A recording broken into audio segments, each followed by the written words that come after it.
Happy Monday, everybody. Welcome in, welcome in, welcome in. I hope you had a tremendous weekend. We're starting another week. I hate to break it to you, but we are.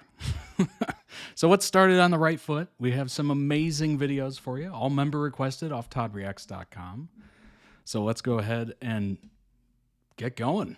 Let's get going. Like I said, toddreacts.com, season tier and series tiers are the requesting tiers. So go ahead and check those out. If you literally would like to guide the stream, pick the videos and everything, it is all in your hands, basically. And while you're there, check out the merch, 15% off for members, ships worldwide. Quality is guaranteed. We have amazing, amazing selection for you of summer clothes. A little lighter, definitely soft and nice. This is the graphic hoodie. It's very soft. It's very nice. These 6 items and the accessories that you see at the top are all brand new to the store, so go ahead and check those out. I have the double wall tumbler in front of me. Keep my water nice and cold. So go ahead and check those out and everything else. And if you're already there on YouTube, go ahead and hit that subscribe button. It is big. It's bold. It's behind me. It's massive. Go ahead and hit that subscribe button. Over 14,200 of you have already hit that button. I appreciate it. Doesn't cost you anything, but it does support the channel, so I appreciate it greatly. And it'll tell the algorithm, hey, I like this. I want to see more of this. It's all good. So go ahead and check that out. There's over 1,100 videos in the backlog. So go ahead and enjoy. And last but certainly not least is the Discord, which decided to be kind of a jerk right now. Not the people in it, of course, but the app itself. As soon as I was about to start streaming, it was like, hey, we need to update. And I'm like, wait, no, don't, stop. And it just shut down Discord, so I had to wait for that. But Discord's totally free. It's available. You can see it tells you when I'm live at the top, which is super handy. Lots of great channels to check out. Lots of amazing fandoms and lots of amazing community posts as well. Just kind of a quick scroll through there so you can kind of see it. Certainly check it out on your own time. Over 250. Oh, where are we at right now? I think we're close to 260. Wow, 259. 259. Who's going to get us to 260? What's up, Luke? How's it going? How's it going? Let me go ahead and refresh my chat that shows up here. For some reason, it's not showing up on my page, so I have to look up at it. But yeah, go ahead and check out the Discord. Join the conversations. It's basically the YouTube comments, the people you would see there, but way better. You get to actually have conversations with people that last more than half a second. You can introduce multimedia, all that good stuff. So go ahead and do so now. All right, let's do the rundown. As you can see, I still haven't done a background here. I will. That is coming. This is kind of new. And I tried to launch this as I'm moving. Not the greatest ideas, but I'm always thinking about the channel. I'm always thinking about you all and how to make this better and more interesting and all that stuff. So, got a green screen. So, let's go ahead and check out the rundown. We're going to start off with a Smosh Summer Games.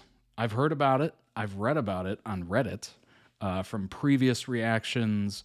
Summer Games is like this thing that apparently was pretty brutal.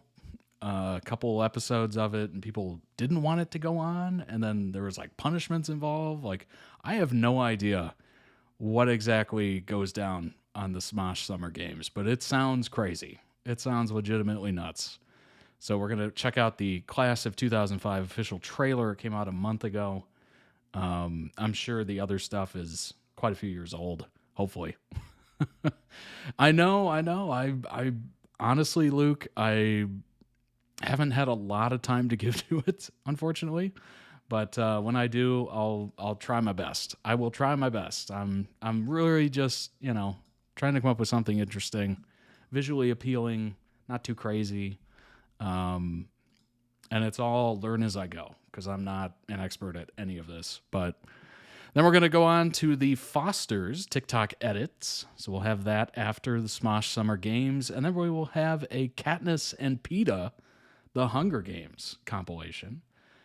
Ironically enough, I literally just watched the original Hunger Games this weekend. Timing is crazy. Like, I picked these videos and, you know, the order of it on September 1st, like days ago. Last week. I had no idea I was going to watch the Hunger Games over the weekend. So, just kind of weirdly timed. I don't know. I thought it was great. It's probably my third time watching it. I think third time watching it. And the first one holds up. It really does. It looks great. The story is fantastic. What's up? What's up? You're new here. Well, welcome in. Join us. Don't forget the follow button, all that stuff, and all that good stuff, and join us. Yeah, the Hunger Games. I liked the first one better than the remaining. I don't know why that is. Maybe it's because it was the original, you know, background of it, and the action was like the first time we got to see it, and something about the first one just kind of stuck out to me. And obviously Rue, and everybody loves Rue, and all that stuff. And it's kind of like I don't know, you just can't get that magic twice. I know people do enjoy the rest. And if you do enjoy the rest, I'm happy for you. I can't get over the decline in my head from the first to all the way through the series. It's kind of weird. I don't have anything against the Hunger Games, certainly. I really enjoy the first one. It's just, it doesn't have that magic for me. I don't know why. When I think like that, I also think about, oh gosh, what just came to mind? Twilight. I think of Twilight. Yes, I'm comparing it to Twilight. And they are re-releasing Twilight. It is the anniversary. But the first Twilight is just amazing. Truly amazing. That being said, there are some issues. Let's not go too overboard. But I would say, as far as the story goes, I mean, the baseball game later on is pretty sweet. I will say that. And the ending fight is kind of cool. I will say that as well. So, I don't know. Twilight's just, it's got ebbs and flows. Like, some of the movies are great. Some of the movies are misses. Maybe it's a little bit more on the positive side than the Hunger Games, but boy, the first Hunger Games is just perfect. Chef's kiss, amazing. Love fantasy, not so much dystopian. Yeah, you got to be in the mood. Got to be in the mood for dystopian, for sure. Can't be on like too much of a peak or a high where you're just like, oh, let's watch something fun. And then you put on something dystopian and you're just like in some like existential crisis. Similar to Harry Potter. Yeah, I would actually agree with that. I would agree with that as well. The first one just holds a special part. Like, maybe it's because it's the background. Like, you know, you get to see kind of the setup of the story and all that stuff. And I'm assuming it's also because the directors make the first one to, number one, make an impact, right? They want to keep it going. But number two, they front load the first one where they really want the first one to feel like a full movie. And if they don't get the rest of them, the first one stands on its own. So I'm assuming that's why the first ones always hit so well, and then they just kind of trickle from there. Maze Runner was great. I enjoyed every one of those. Every one of those, which completely goes against what I've been saying, but I don't know. They really did a great job at those. Very similar to the Dark Knight series where, you know, the first one's fantastic, second one's even better. Third one, not as great, but it's still pretty good. Like, each one of those kind of built. The Narnia series, yes. I don't think I've seen all of the Narnia series, honestly. That maybe that's something I have to check out, but yeah, certainly there's a huge fan base there. Big fan base. Seeing Hogwarts for the first time, oh, you can't beat that. It was amazing. And seeing Diagon Alley for the first time, crazy. Crazy amazing. And I don't know if anybody else has been to the Universal Studios in Florida, but they have that Wizarding World of Harry Potter. Seeing Diagon Alley and Hogwarts in real life with your own eyes, and it is built like it. They didn't, it's not some like cardboard facade where it's just kind of, you look at it and you look through a window.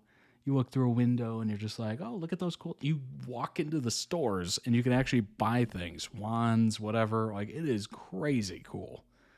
I would highly recommend it if you're a huge Harry Potter fan. I mean, it is something else to see it like live, be able to touch the wall and be like, wow, this is like Diagon Alley. This is crazy.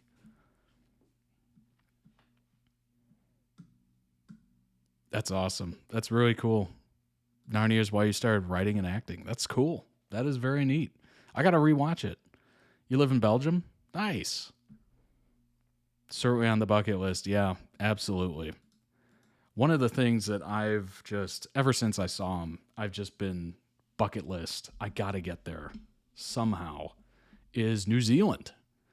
All the Lord of the Rings like sets and those beautiful mountains and obviously Hobbiton and Hobbitville and Shire and all that stuff.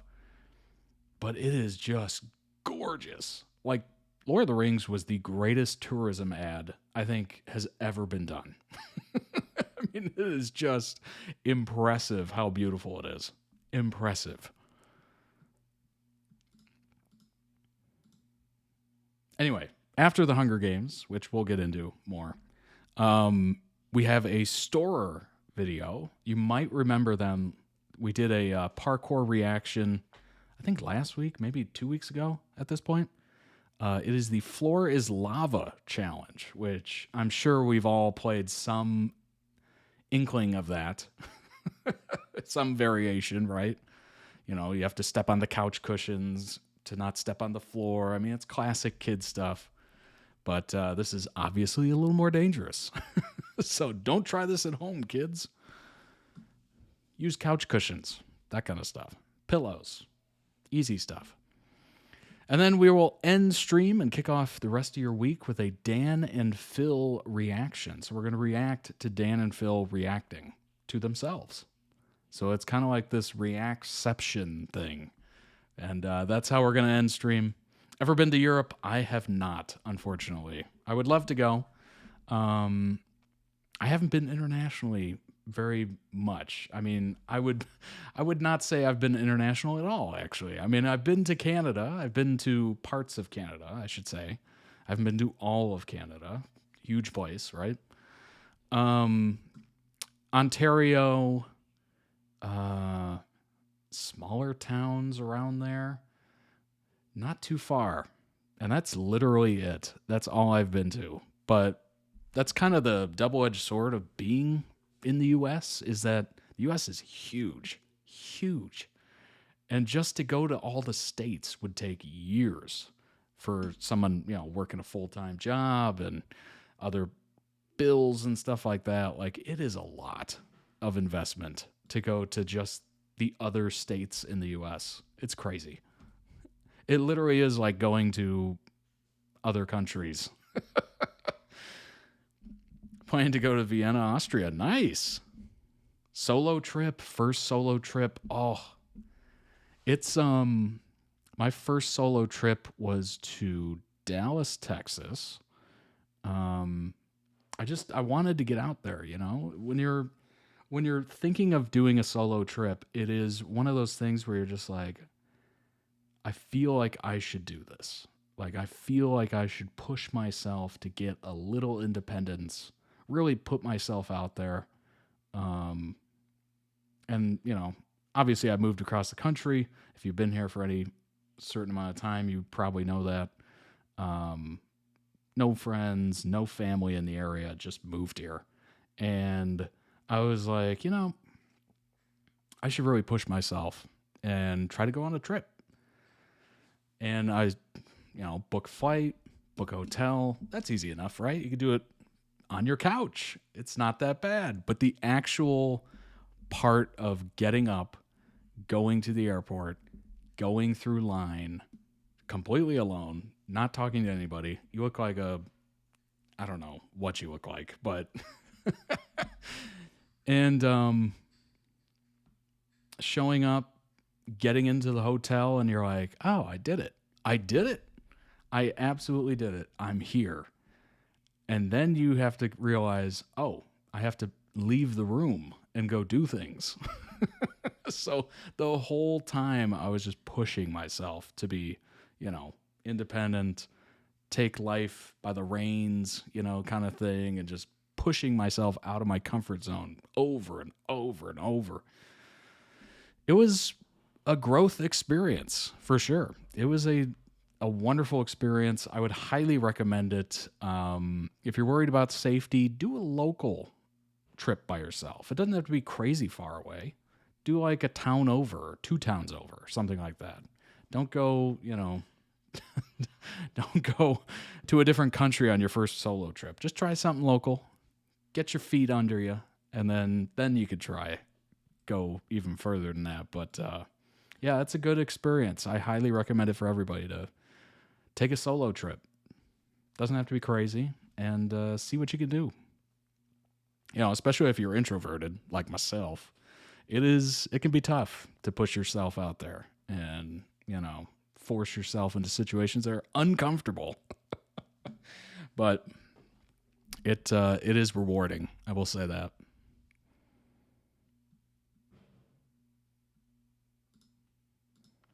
All right. After the STORROR video, we will jump into Dan and Phil. So let's start off with Smosh Summer Games Class of 2005 official trailer. This dropped a month ago, and apparently the Smosh Summer Games dropped August 4th. So let's go ahead and jump into here and see what it's all about. I have no idea what to expect. Just from what I've read off of Reddit for past reactions, it sounds like a madhouse, honestly. But let's go ahead and jump in. Shut up!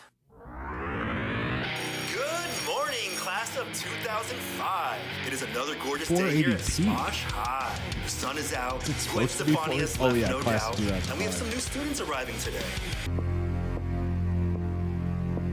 But I must say, they look a little old to be high schoolers.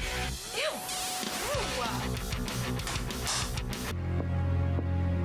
I'd like to personally ask whoever keeps installing Halo on the school computers to please stop.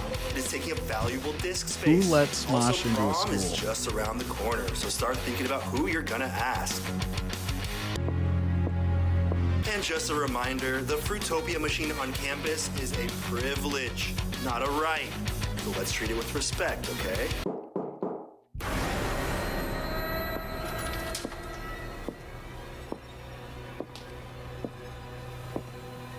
Greetings, students.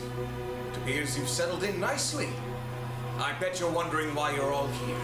In the heat of summer, in a classroom. Yeah, I was wondering why we're in high school circa 2005, even though most of us are in our 30s. Ew! Not true. Yeah, and some of us are like almost 40. Oh, gosh. You're asking why the year 2005? It's 2005?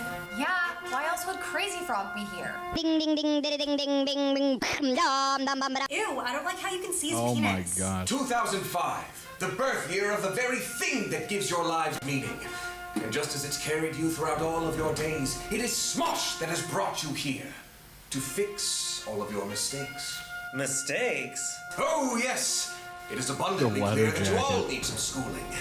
Angela, you thought 9/11 was in 2011. So we could still stop?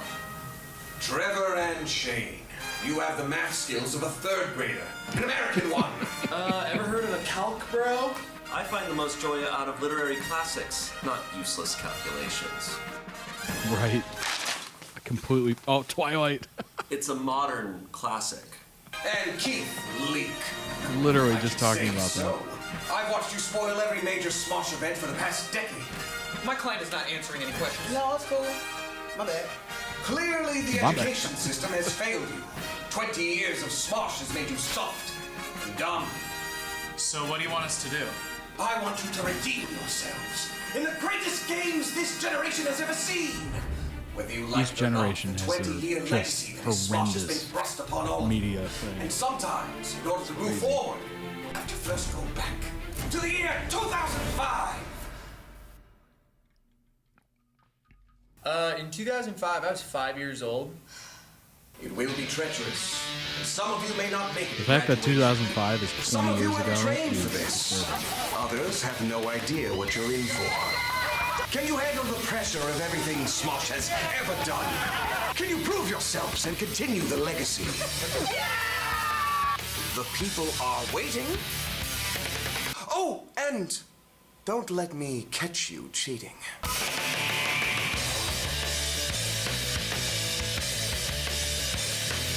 I absolutely love this. Absolutely love this. And I'm also extremely depressed that 2005 is seen as vintage. Oh, gosh. No. No. Oh. Throw a like on that. Link down below in the YouTube video description when this gets posted for the original video. Go throw out some much-deserved love. And those of you watching live, there is the link. Let's pull up some information on the summer games.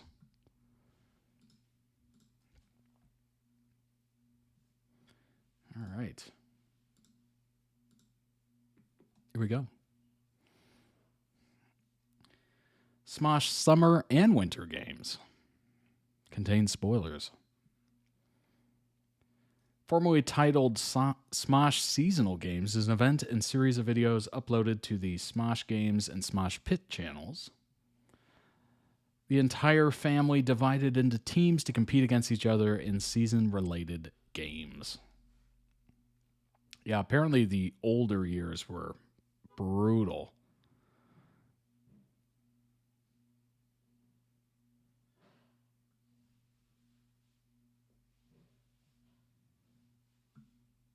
Ooh, statistics.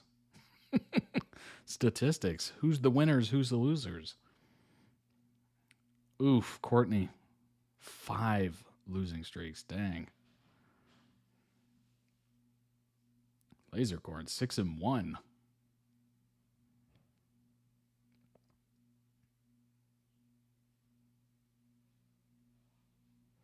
Belly flop competitions? No. Oh my gosh. Apparently the punishment sports is where it kind of went way overboard. Apparently.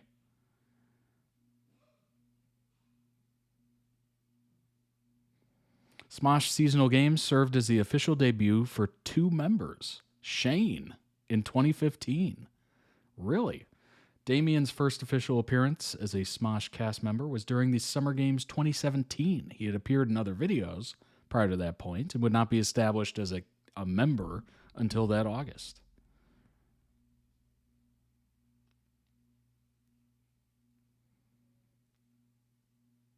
Mouse traps were a part of at least one of the challenges. Oh my gosh. Blindfolded mousetrap challenge. Oh no. Pain pong. Belly flop competition. It's like they were trying to get hurt or something. Third Smosh Winter Games was due to be uploaded February 2018, but was ultimately canceled as Defy Media did not want to do any seasonal games in 2019. See, this is what's wrong with getting a company in your business and selling out, basically, payday, if you will, is that they make a lot of decisions based on the bottom line and not for the fans, you know, the consumers at all.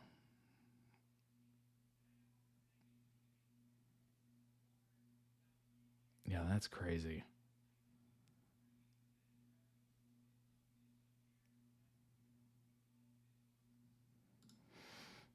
Smosh's Kiana Parker discusses the return of summer games. If you're a fan of Smosh, then you know one of the most requested things from the fandom to return has been the summer and winter game events, hallmark for several years. Both sets of games went away over time, with the last big summer games event happening in 2019. No, we're not counting the 2020 where they played PC games. Since that time, ownership has changed, cast has changed, dynamic of Smosh has changed. Anthony Padilla even came back. The idea of it returning seemed like a distant wish until now, as the company brought back summer games for 2025, running over the next 2 weeks as they compete in a modern version of the competition series.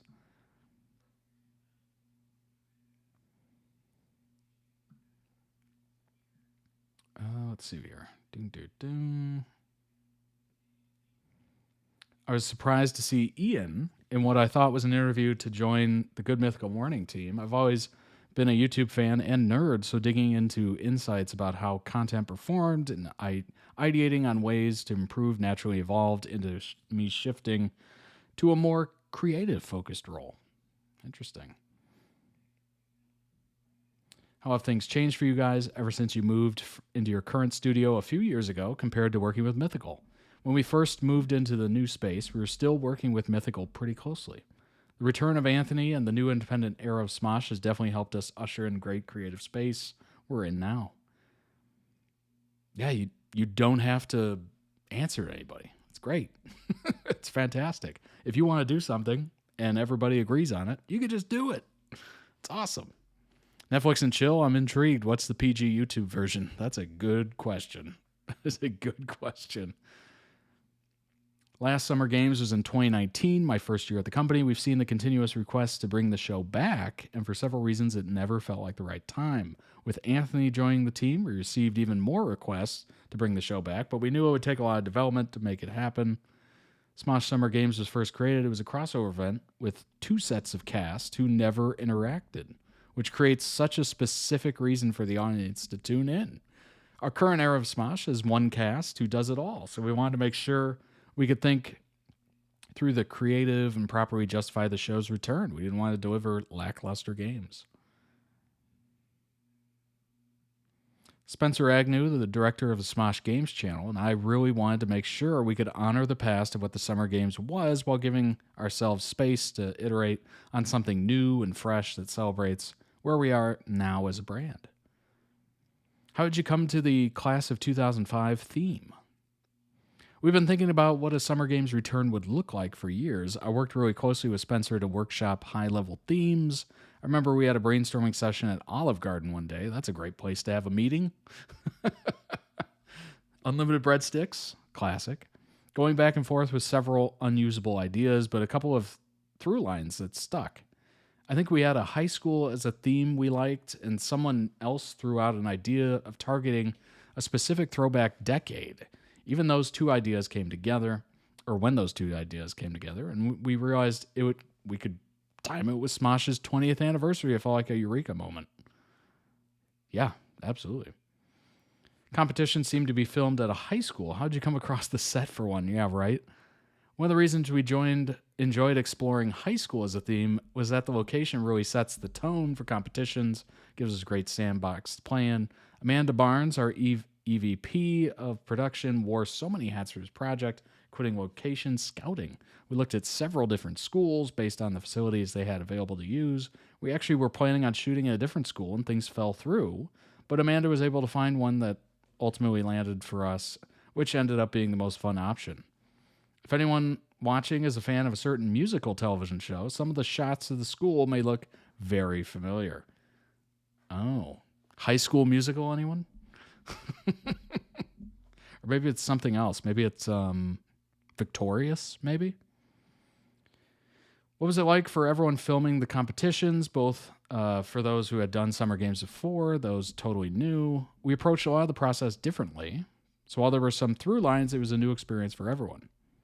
We wanted to create real stakes and drama. So creatively, we felt it was important to shoot every competition in order.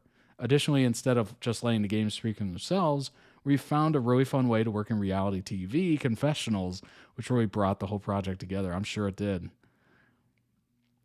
Get that trash talking working. Netflix and chill was probably answer questions about Netflix content while maybe putting ice over someone. Oh, okay. Sounds interesting. It was pretty tough keeping this project a secret, I bet it was. We intentionally scheduled the shoot for once class was out of session for the summer, but turns out there are a lot of reasons for students to be present on school grounds during that time. There were some moments where the cast got recognized while walking around the campus, but we're really grateful that we're still able to keep things under wraps. That's not surprising. Could you imagine? The epic comeback of the Smosh Summer Games, highlights from the 2025 season, and their first video release. So that trailer was released July 28th. In their next video, they switched to their podcast channel, Smoshcast, and their popular podcast series, Smosh Mouth. In their 104th episode, the Teams of the Year's series were announced. 2 rival high schools, the Hollywood Hot Dogs and the Downtown Dairy Cows. What names? Back to school vlogs, Smosh Pit. Switching to the Smosh Pit channel, the next video was behind the scenes vlog-style video designed as a fun nod to the Smosh Pit squad vlogs era. Gave viewers a brief glimpse of the cast gearing up for the games, including an exclusive look at the high school where they'll be filming. Interesting. On August 6th, the games officially began, with the Smosh Games channel posting the very first competition, Get 7th in Real Life. The rules are simple. Whoever comes 7th gets the most points. Coming first isn't the main goal.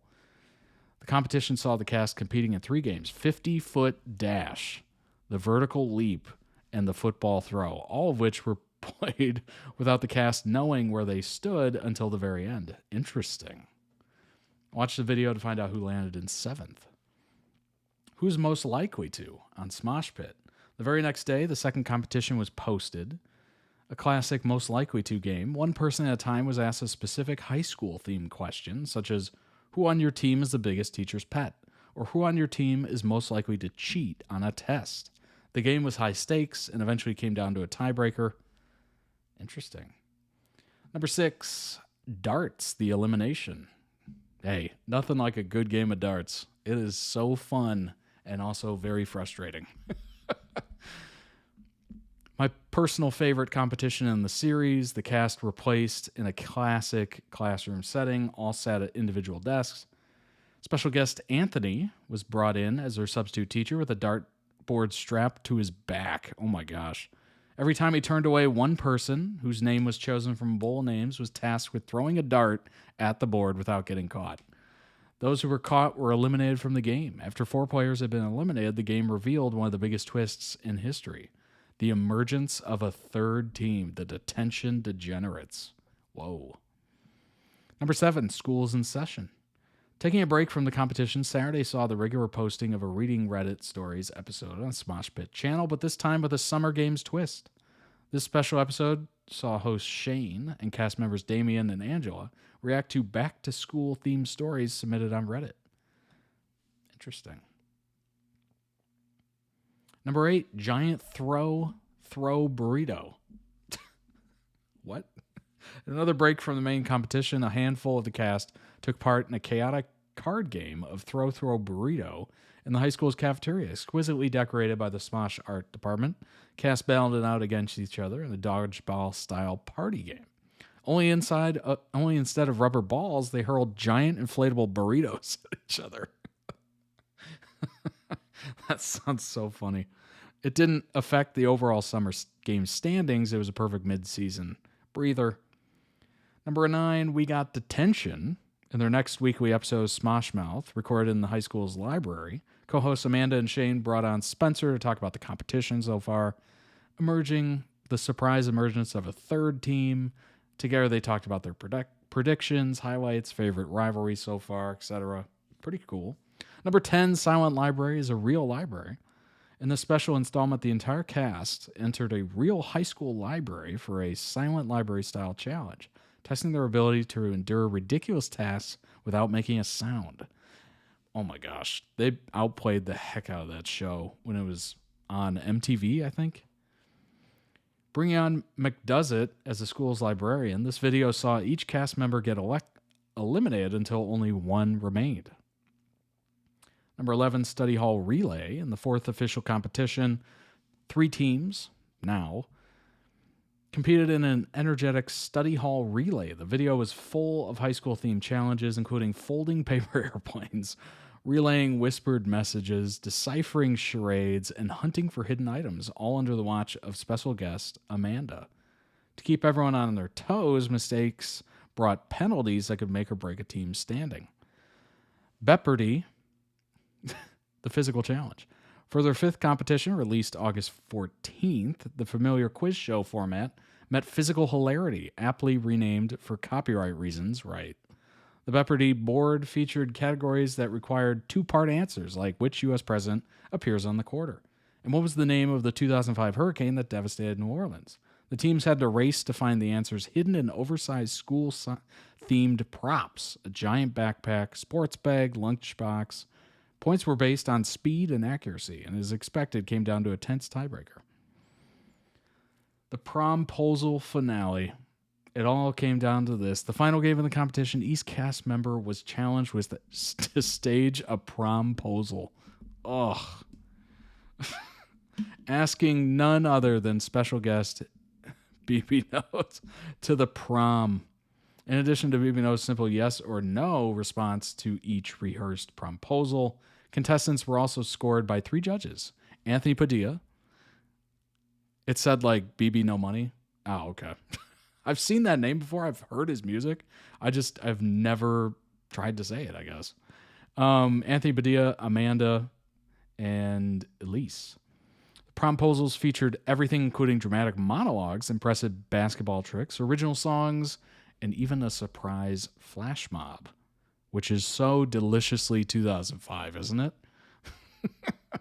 While each contestant performed solo, they were ultimately competing for their team. At the end of the event, Superintendent Damien announced the winners of the games. And then obviously we did some other stuff. Interesting. Very, very interesting. Sounds fun. I like the ideas. Honestly, as we were going through there, I'm like, these are pretty original. Like, obviously the Silent Library one's been done before, but I think for the rest of them, it's pretty good. I like the darts on Anthony's back. I think that's hilarious, just reading it. So I'm sure it was hysterical watching the video. As far as the physical competitions, I assume that'd be kind of funny just to watch. Yeah, I mean, throwing the big inflatable burritos is also probably funny as well. The variety is pretty great. They obviously spent a decent amount of time working on it and workshopping it and brainstorming and all that stuff. So I'm glad it went forward. I'm glad it's back. Again, I've never seen the Summer Games specifically, but it sounds pretty amazing. Sounds pretty amazing. Let's go ahead and... We already know Smosh has great personalities, so perfect mix. Indeed. That is very true.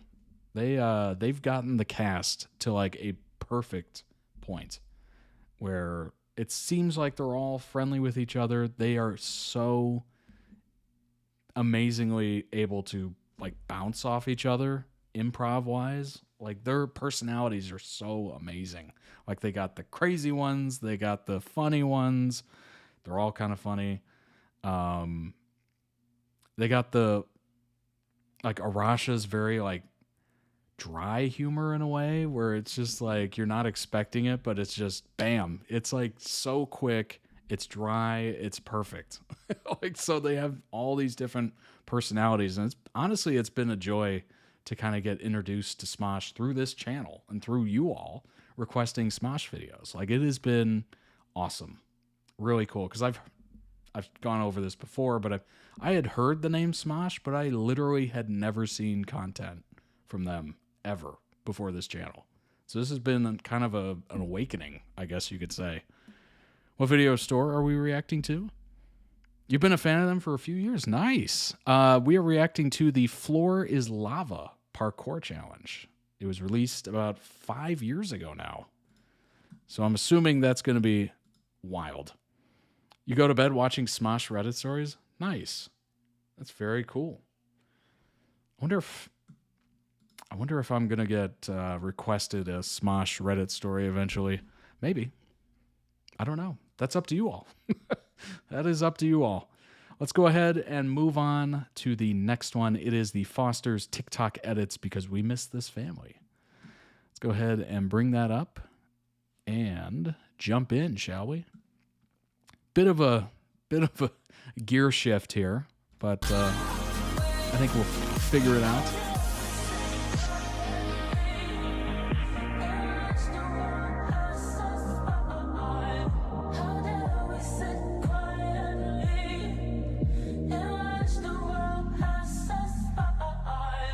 You told everyone about my secret birthday? Oh, yeah. We don't have to keep secrets anymore. We have a family.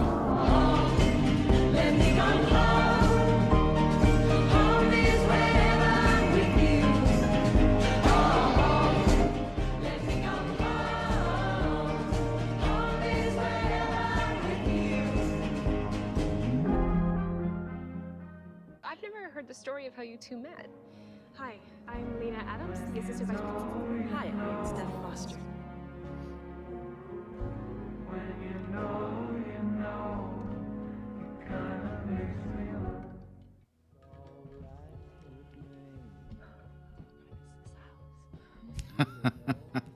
Yeah, I do remember that.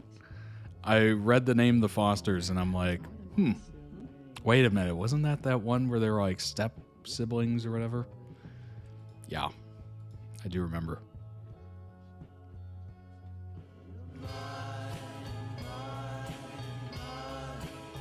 It has been a minute though.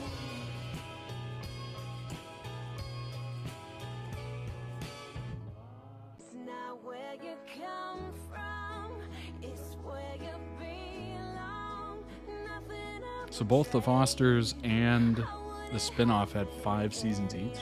That's pretty good.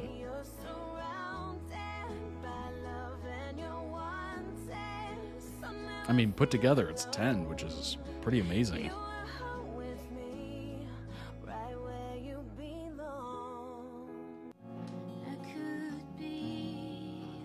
They call me Mom.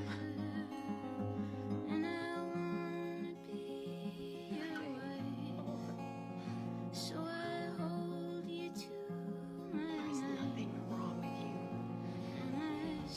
I love you, my babies.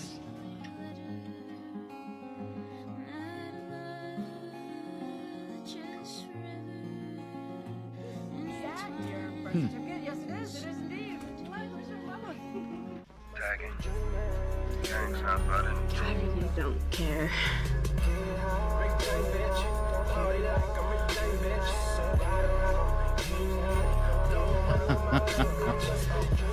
That would have been an interesting way to take this show, honestly.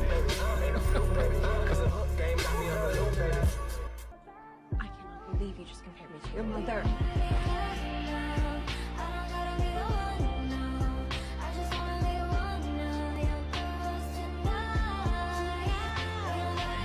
Hi guys. Did you miss me? I will be back on Good Trouble this season.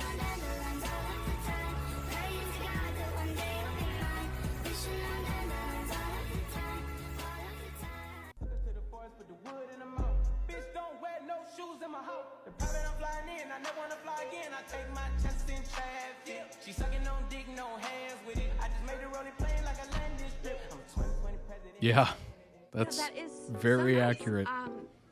But my moms have already planned an engagement party. And sometimes you don't even realize it until you see it.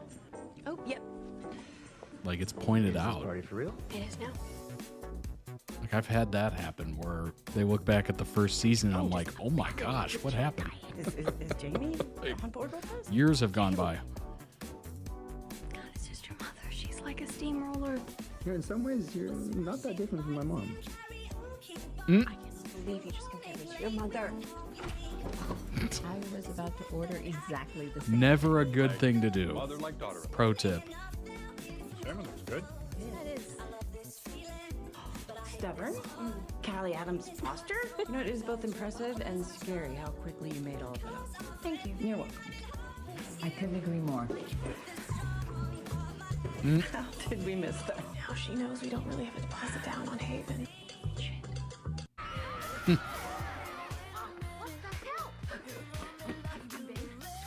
Or what?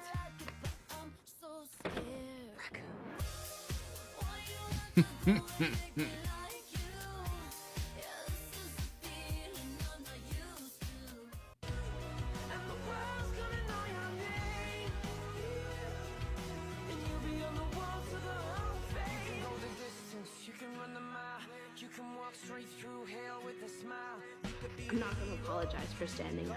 50% of kids who've been in the foster system don't even graduate high school. Foster, UCSD 5-year law. Boy, that's a sad statistic. The newest member of the State Bar of California, Miss Callie Adams Foster. Tenacity will take you far, Callie Adams Foster. You can have the moon and the stars. Find the courage to reach for them. I got a job with the ACLU in Washington, D.C.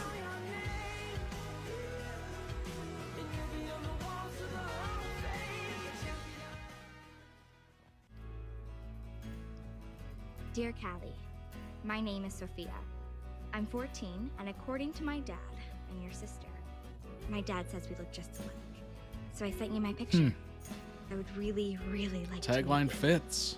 And I hope you Certainly wanna for the meet me show. too.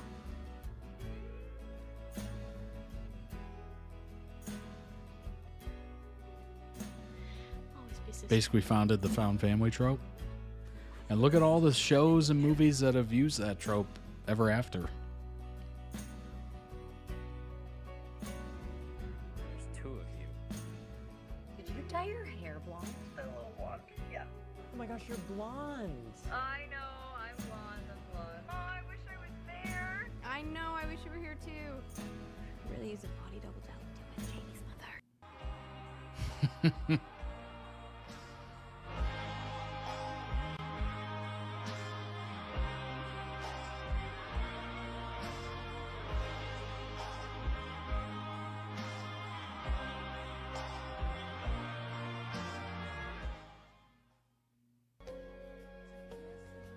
In those most vulnerable moments, who do you want to call? Are you okay? No. What are you doing here? Amy called me. It's amazing. Sometimes shows really get it right, and sometimes they don't. You have certain tells. You're You just bite your like, lower these lip. people are not related. Like, whenever you're unsure about something, like right now, you, kind of squint and lift up your chin. I don't even remember why I wanted to do this. You wanted to work for the ACLU. And I betrayed your trust. Boy, who hasn't felt lost I still love you. talking about what career you want and job you want? Okay. What am I doing with my life? What do I need to do? What do I enjoy? Oh, God. I think we all go through that at some point where it's just like, what am I doing? You're the one I want to hang out with the most. Okay? Because it's such a big decision. It is a huge decision. Like, that is... We spend more time at a job than we do home, which is just crazy.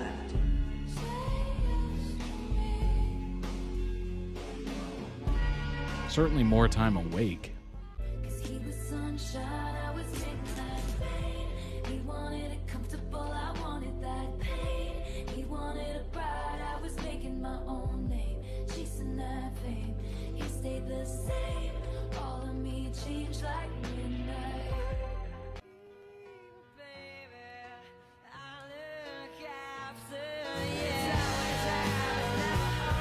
Nice. I'm glad they showed that. Certainly the beginning years are interesting, right? But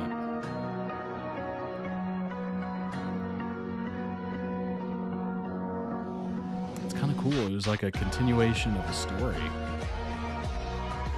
So you got to see the later years after the show ended.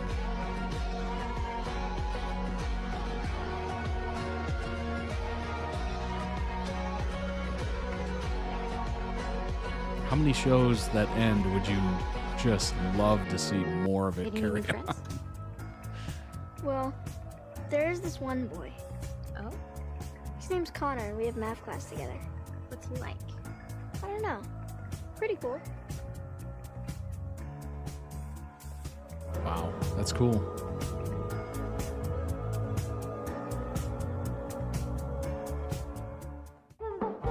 I just wish we hadn't broken up the way we did. Should have handled the whole thing better. Me too.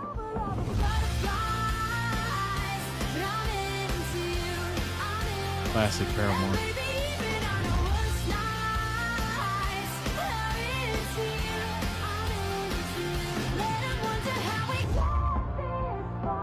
I was really trying to help.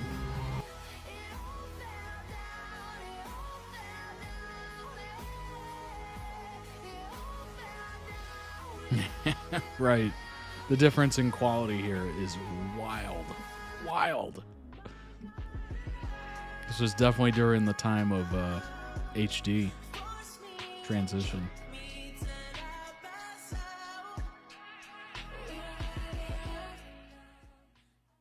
Does that cost more? Vocal? Took a while for channels to switch over, just because the cameras were so expensive.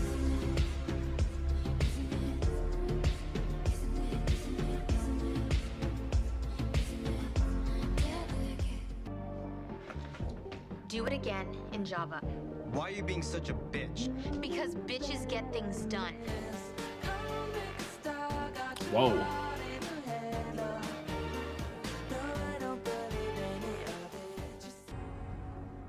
Well, my girlfriend's in a band. She plays guitar while I sing Lou Reed. Took over a year off and cut you. I want my title to be co-CEO. Tell a friend to tell a friend. Co-CEO. How about Vice President? Co-CEO.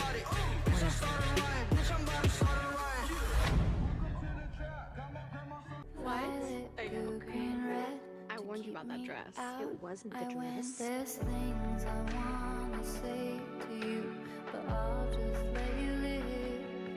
Like if you hold me without hurting me, you'll be the first to ever do.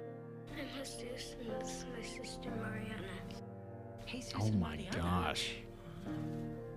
That's crazy to see the age differences and all that stuff, and getting to witness them growing up, literally. It's kind of crazy. I did it.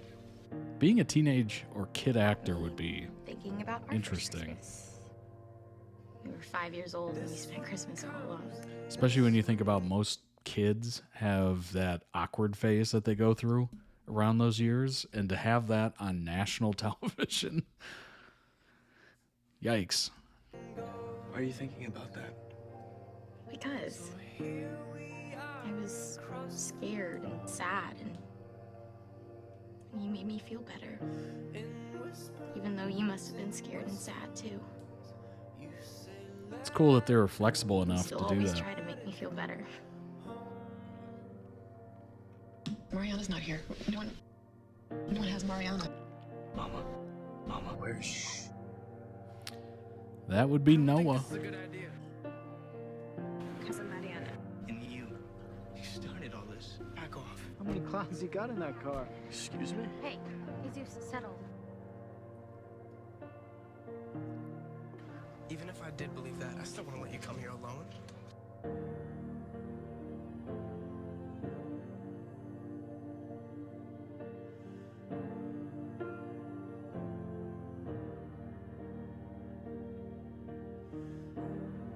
I'm so happy you're here. I don't want you to go back. Who cares? I do, alright? I care. I know you hate it when I get all sisterly on you and I give you advice and stuff. And I gotta tell So you. this was the ground floor, and then he really launched into superstardom with To All the Boys I Loved Before on Netflix.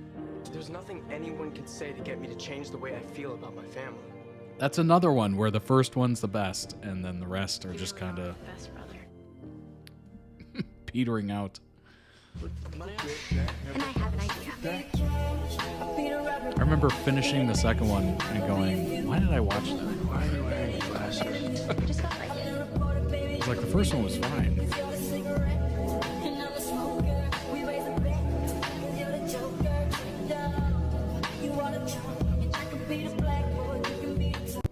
Why can't anyone fix me?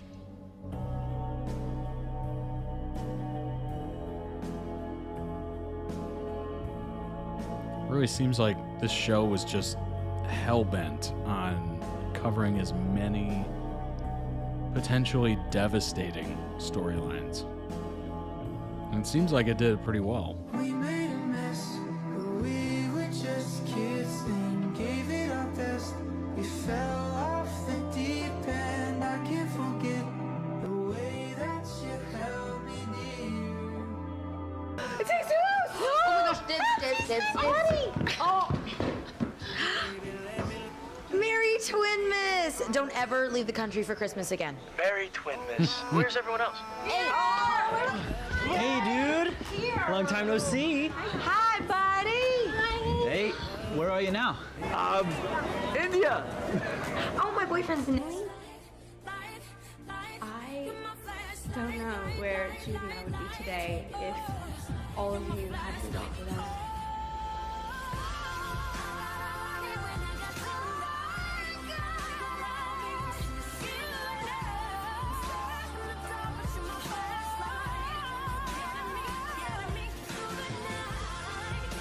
I can't say I do without you.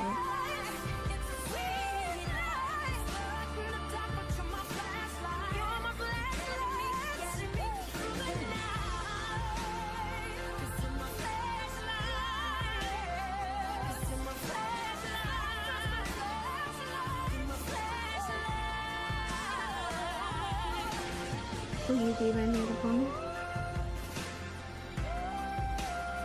Of course I will.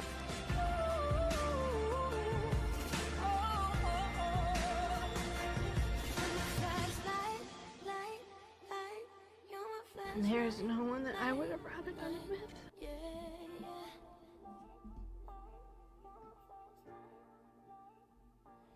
You're my flashlight. Wow. I could have been you. You could be the one in that bed, hooked up on machines, fighting for your life. Sorry.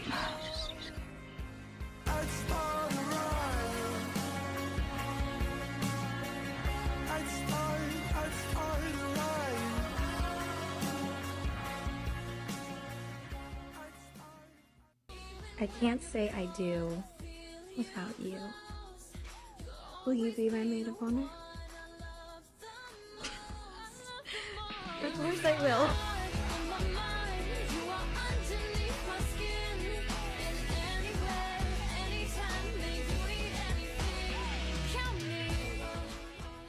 That's so cool. It's so interesting that you got to see like the start all the way through to the point where they got married. It's so interesting.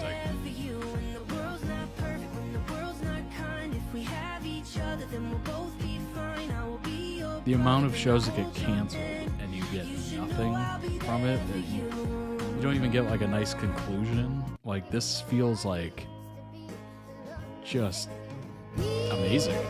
Like you get a whole other chapter. I love you. I love you too. Mariana, could you please come to the dance floor? Oh. This is for you. Oh.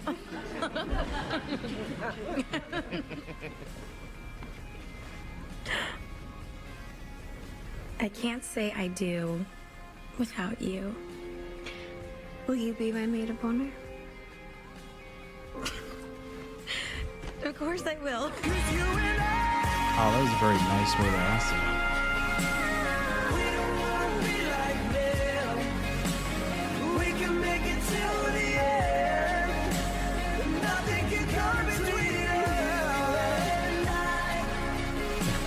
That was smooth. That was very smooth.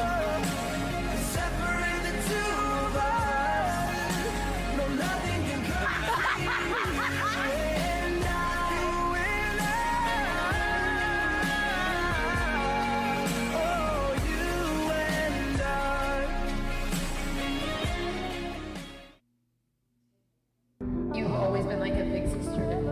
You're the worst folks in age, but like I'm your always. Running back to you. Running back to you. Felt the moment stop, glass shattered on the white cloth. Everybody moved on. I stayed there, dust collected on my pinned up hair. They expected me to find somewhere, some perspective, but I sat and stared right where you left. Looks like someone could use a mama sandwich. What do you say? What do you say? My baby. Sandwiches. Babies, hi. You remember when Callie stole a sandwich? She got sent to juke. Always with the sandwich story. Always. Okay. How about when Mariana pierced her own nose? That's really cool. How about when you dyed your hair blonde? Oh, this coming from a girl who got in a car with a pimp. Okay. It's really interesting to see how some shows the cast really bond and they're still in like group chats. Got your first call sheet from And your then first some day on are set just together of they're the just there to do it, Fosters. basically. Oh my God. That's so cute. Like to hear that on the set of Twister, the original Twister movie, the two main leads didn't actually like each other and they would just film promotional footage at separate times and then they would just splice them together so it looked like they were standing next to each other. Like that's crazy. That's pretty insane. And then on the other side of the spectrum, you have this.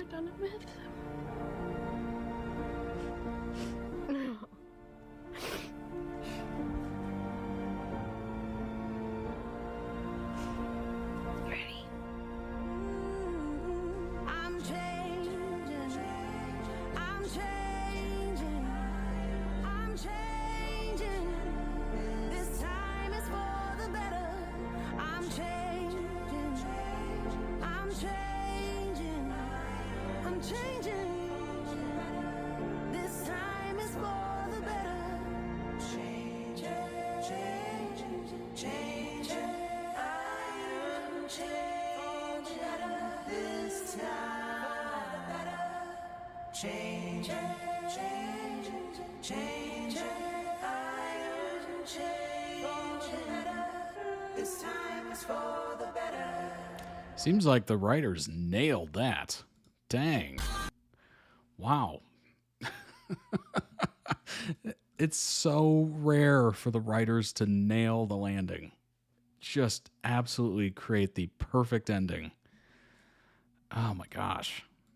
It's good to see. Good to see. Link down below in the YouTube video description for the original video. Go throw it some much deserved love and also check out the channel. I'm sure there's other edits that you'd like to see on there. Go ahead and check it out. Link is in the chat as well.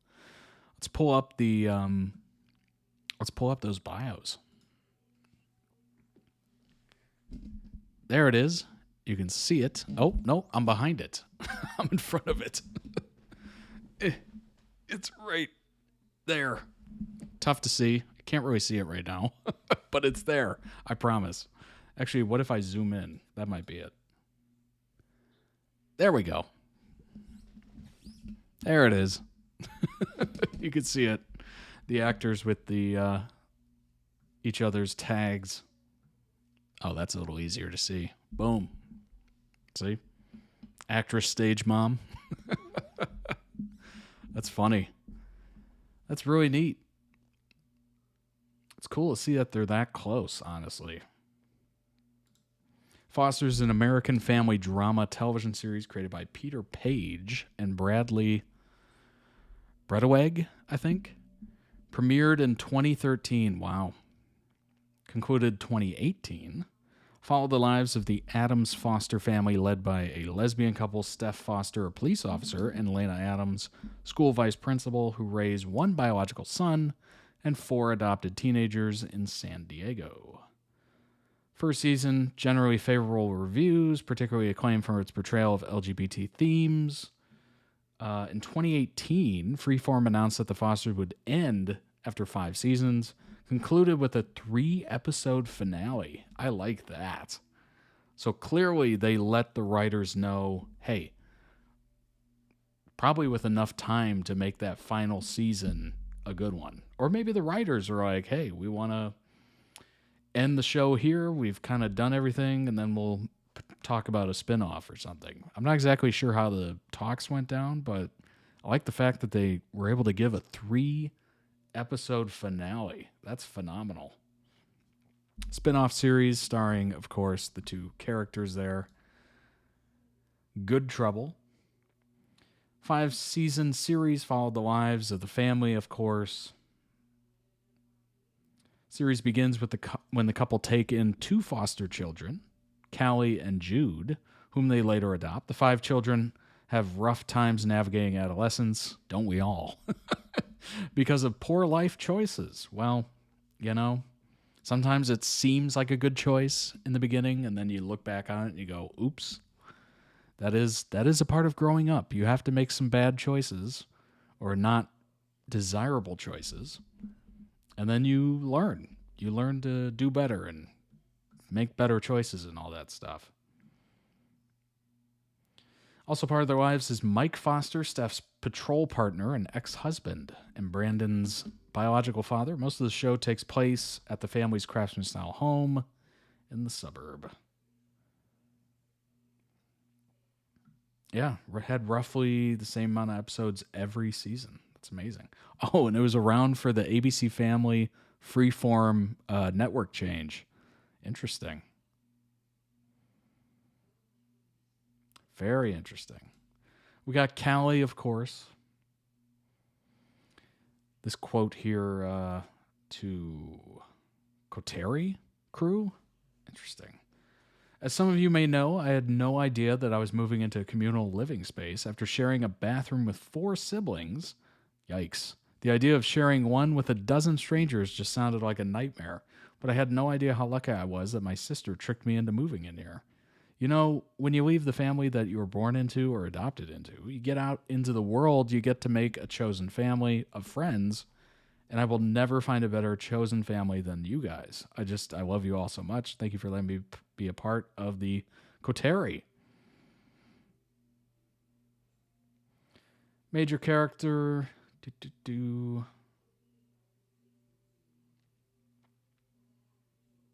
Became a lawyer.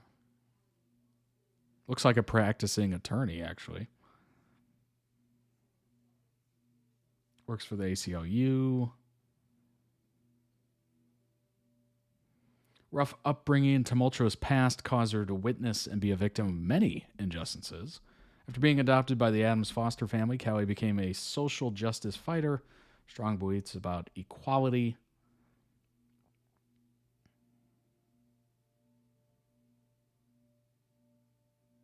Callie pursued her desire to help others through law, eventually passing the bar exam. Maintained a close relationship with her adoptive sister, Mariana, and a complicated love life.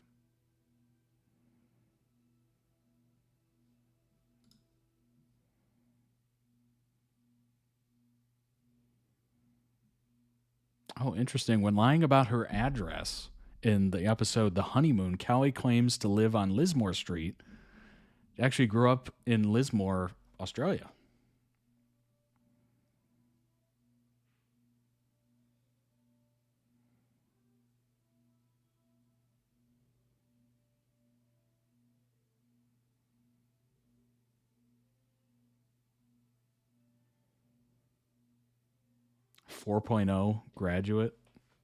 Graduated magna cum laude.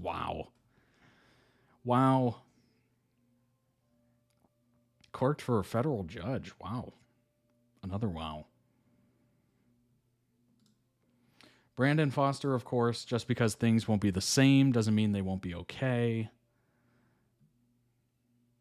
Adoptive older brother of Mariana, Jesus, Callie, and Jude.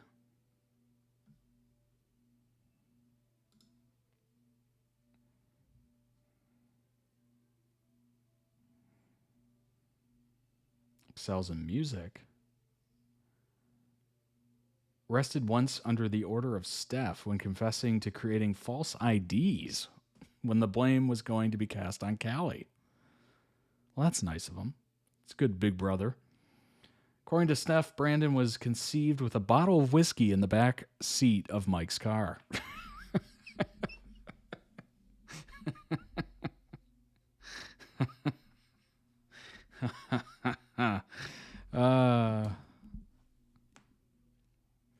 Brandon's the only member of the Adams Foster family not to legally take Lena's surname of Adams. First of the main young adults to get married. Second one to be engaged.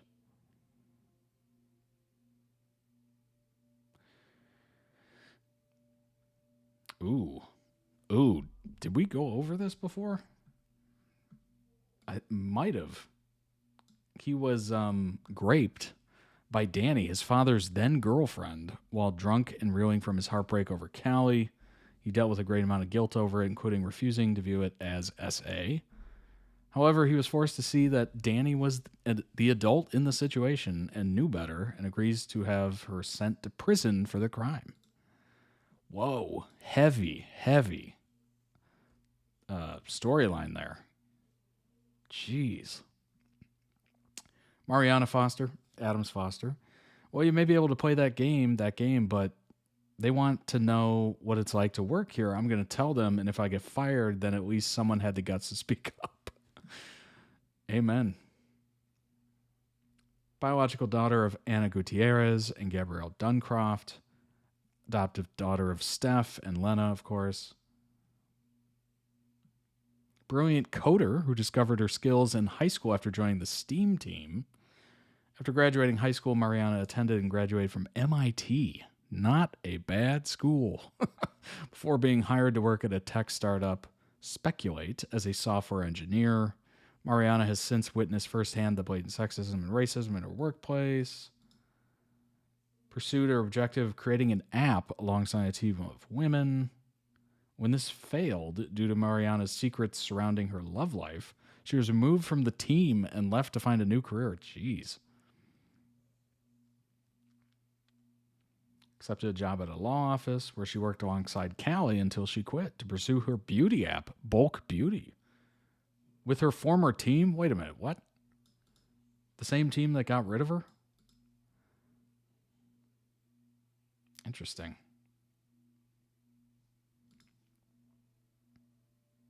Pierced her nose herself. Ow. Mariana meets Anna, her birth mother, for the first time in 10 years in the pilot. She had been secretly talking to Anna online for some time before this, deeply wanting to know her birth mother. The relationship was strained for a long time due to Anna's drug addiction, but improved following Anna's rehab.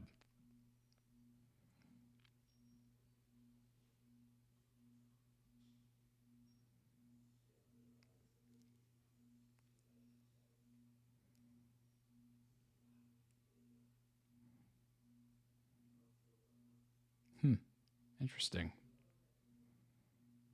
Mariana created a fight club to help her fellow female coworkers deal with the sexism in the workplace.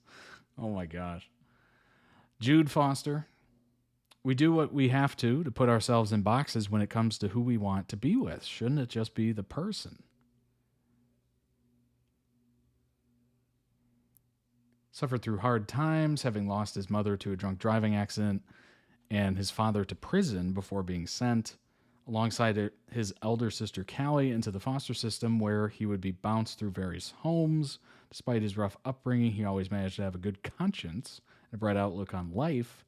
It wasn't until he met the Fosters that he finally found his forever home. That's nice. Steph and Lena, our love will survive the ages. Commonly referred to as Adams Foster, is the romantic pairing between the wives of Steph and Lena. Met prior to the start of the series and had been in a 10-year-long committed relationship prior to the series. Later in the seasons, they did file for divorce, but it was merely a ploy to stall in order to give them enough time to save their house. Fortunately, they get remarried in the long haul. Interesting. I wonder what that storyline was like. Sounds pretty wild. Oh, the long haul.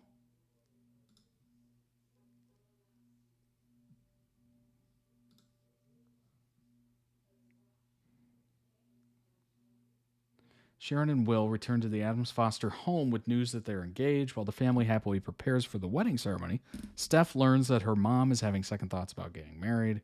Effort to become queen. Emma writes him a letter, but learn he's hiding a secret of his own.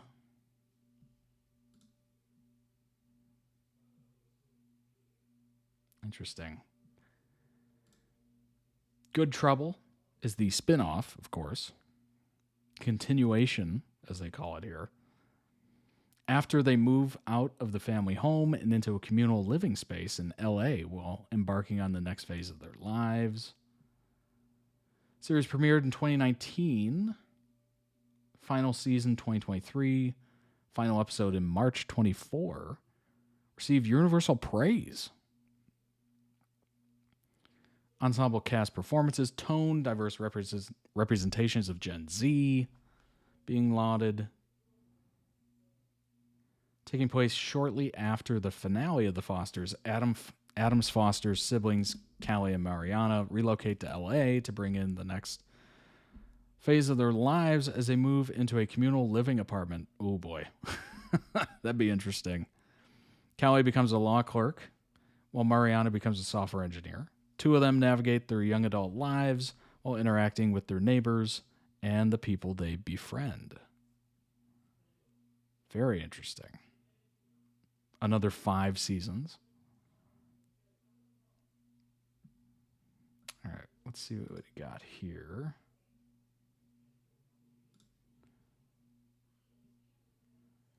Rotten Tomatoes series holds an approval rating of 100%. 100%. Good Trouble is a spinoff that leaves the nest and takes graceful flight, bringing a deft comedic touch to the trials and tribulations facing Gen Z.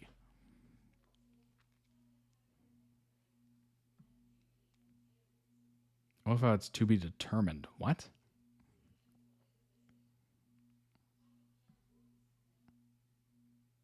Ratings weren't phenomenal. Like, definitely not. That's unfortunate.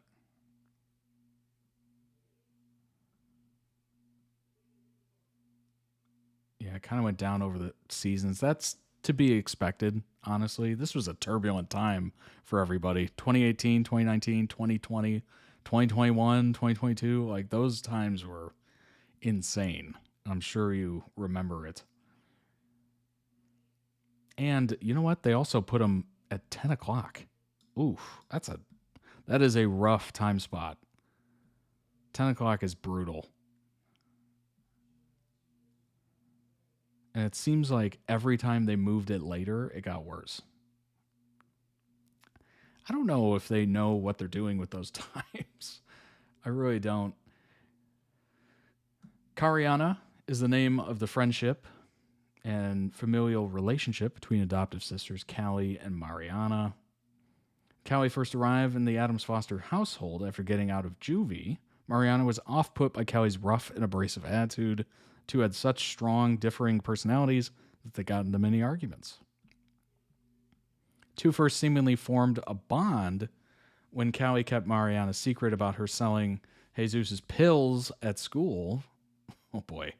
When Steph and Lena decided to fully foster Callie and her younger brother Jude, Callie was moved into Mariana's room, which I'm sure was interesting at first. This led to them fighting more, not surprised, and simultaneously developing a deeper bond.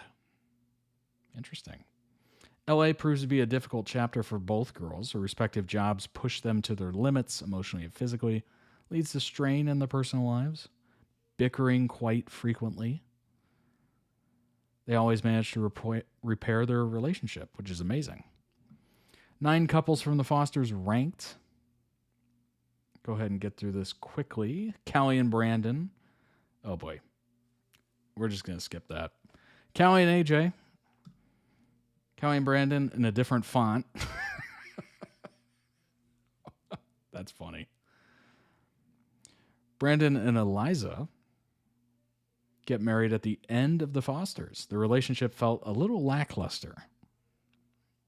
Interesting. It's unfortunate. Callie and Aaron. Callie had many love interests throughout the Fosters, and one of her best was definitely Aaron. Drawn together through their passion for social justice, romance was not entirely smooth sailing.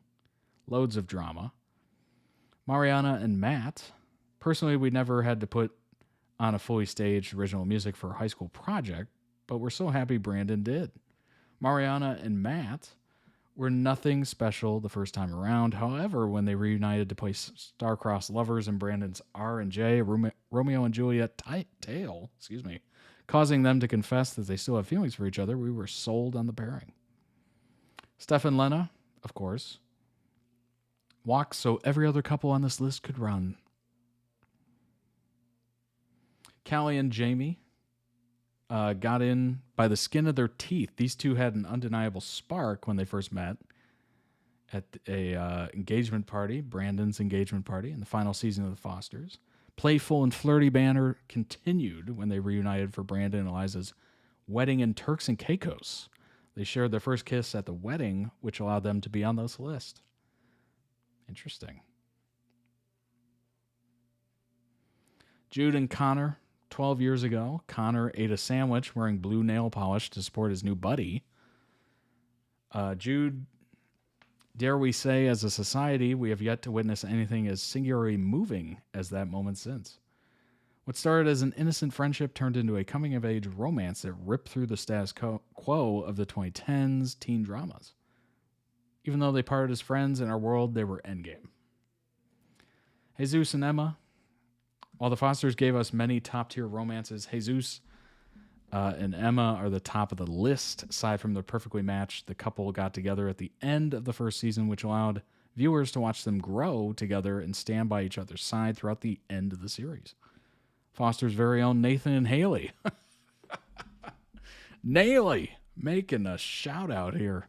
We still cry every time we think about Jesus' high school hallway proposal, while Jesus and Emma were never physically with the rest of the family on Good Trouble. We were thrilled that the show gave us closure on the relationship. That's pretty cool. That is very neat. It doesn't take much. It does not take much to give the fans what they want and what, honestly, you owe them, basically. The songs in Romeo and Juliet were original show songs. Wow. Nice. Very nice. All right. That was amazing. Excellent edit. Excellent compilation there.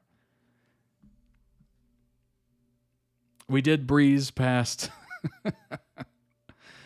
the most awkward part of the show. But I think that's for the best. I think that is for the best. So I appreciate the lack of Callie and Brandon content in there.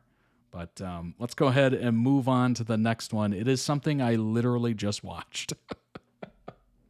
I just watched it on Saturday, I want to say. I think Saturday. The good old Hunger Games. This is Katniss and Peeta, My Tears Ricochet. Interesting.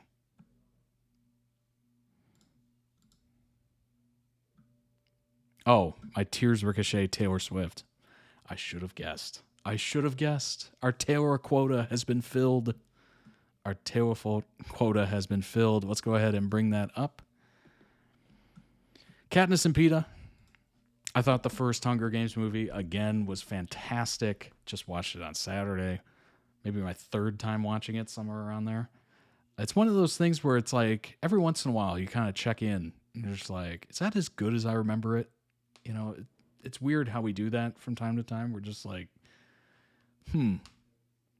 I remember it being good, but it's been a couple of years, let's see, kind of thing. And I did that last year with Twilight. I was like, hey, I haven't seen that in forever. I've only seen it like once before. I wonder if it's as good or as bad as I remember. And sure enough, I was like, wow, I enjoyed it. I enjoyed it. First Hunger Games is amazing. Truly amazing. As soon as they drop, as soon as she's in the elevator to go up into the game, oh, that movie just goes to a whole different level. It's a lot of buildup. It is. But it is worth it. When the games are started, oh, it's just must watch. Gotta watch it. All right, let's jump into this. Katniss and Peeta, My Tears Ricochet.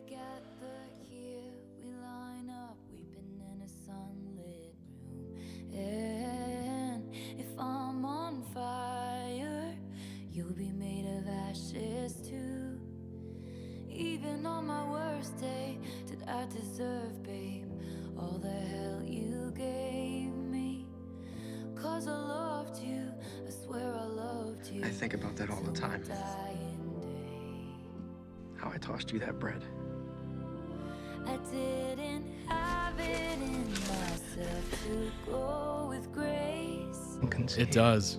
It absolutely does. So what happens when we get back? I don't know. I guess we try to forget. I don't want to forget. Wow. Beautiful. Beautiful edit. Full arc on that. I loved it. Well done. It is such a... Yeah, what do we do when we go home? I don't know, try to forget, I guess. Like, it is... like, it's very much, you know, armed forces combat. Like, how are you supposed to go back to normal life after witnessing all that? Like, how do you live? How do you move on? Like, it's something that a lot of people struggle with, certainly. Obviously, I haven't gone through it myself, so I don't have any sort of intimate knowledge of it. But I can put myself in their shoes and just be like, yeah, that'd be quite a hurdle to get over. Seeing that, being a part of that, the amount of adrenaline just pumping and dumping, and oh my gosh, like you would just be like Fried only begins to discuss it. Like you would be absolutely just devastated. But obviously there's a kid involved here, so that kind of helps move on, kind of get back to normal. But yeah, what a existence, kind of like Maze Runner in a way. You know, how do you go back to regular life? It's just, you know, I look at the Hunger Games ending and I'm just like, what do you do? Like they just send you back after all that? Like you just had to kill your peers or see them die, and ooh. Yeah, it is absolutely brutal. Link down below in the YouTube video description for the original video. Go through it. Some much deserved love. That was very good. Very, very good. There's the link in the live chat for you. Let's look up some information on Peeta and Katniss. Peeta Mark to Katniss. I don't know how to say it exactly. Only I want to die as myself. I don't want them to change me in there. Turn me into some kind of monster that I'm not. I keep wishing I could think of a way to show the Capitol that they don't own me, that I'm more than just a piece in their games. That is wise words. I'm assuming gladiators had that same mindset, you know, thinking you're just a pawn in the game, basically. Certainly gladiators were slaves. The Capitol threatened your life, so you're either in the games or they'll just kill you, basically. So it's basically no choice but to go into it. Baker's son from District 12. He was reaped alongside Katniss for the 74th Hunger Games. He and Katniss play out in the arena in order to garner sponsors and manage to become victors by tricking the game makers. Although his feelings are genuine, he's hurt to discover that Katniss were not entirely. He and Katniss become friends despite the fact that they are forced to use their fake romance to both placate and subvert the Capitol during their victory tour of the 75th Hunger Games. At the end of the 75th, Peeta is captured by the Capitol, hijacked to believe that Katniss is an evil mutation, and manages to fall in love with her all over again during the end of the war and the years after. Eventually, Katniss realizes that she is also in love with him, and they have 2 children. Wow. In the epilogue, he's 37 plus. Wow. Speaking of showing a lifespan, also known as Loverboy.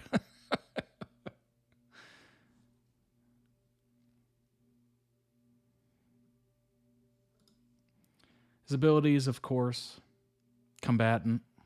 Though not much of a fighter, Peeta is also very strong, which gives him an advantage during hand-to-hand combat.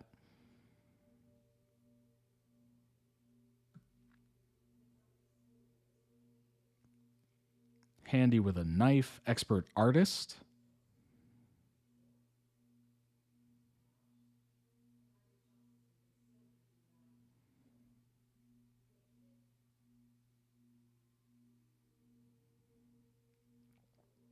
Katniss's interpretation of Peeta's family dynamic. It's true his family doesn't need him. They will mourn him as well a handful of friends, but they will get on. I mean, yeah, that's like accurate to life, actually. You move on.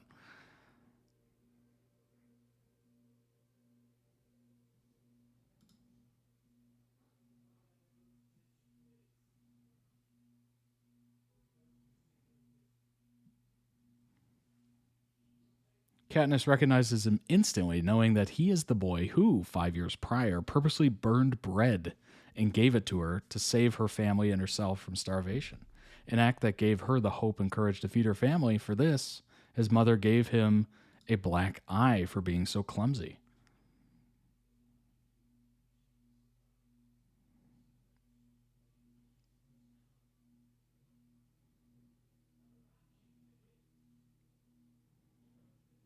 Despite having agreed to train alongside Katniss at the beginning, Peeta decides to prepare for the interview separately. During the interview with Caesar, he reveals he's in love with Katniss, much to her surprise. Confession begins the idea that the two are star-crossed lovers from District 12.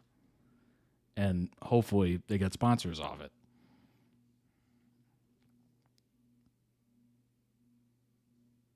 Unlike Katniss, Peeta follows Haymitch's advice and flees from the bloodbath at the beginning, which honestly makes a lot of sense. Him camouflaged as the Rock was one of the funniest things I think I've ever seen. It was just pretty amazing. Very skillful, very, smart. Katniss, small town girl from District 12, who survived the Hunger Games and turned a nation of slaves into an army. Main protagonist and narrator of the trilogy.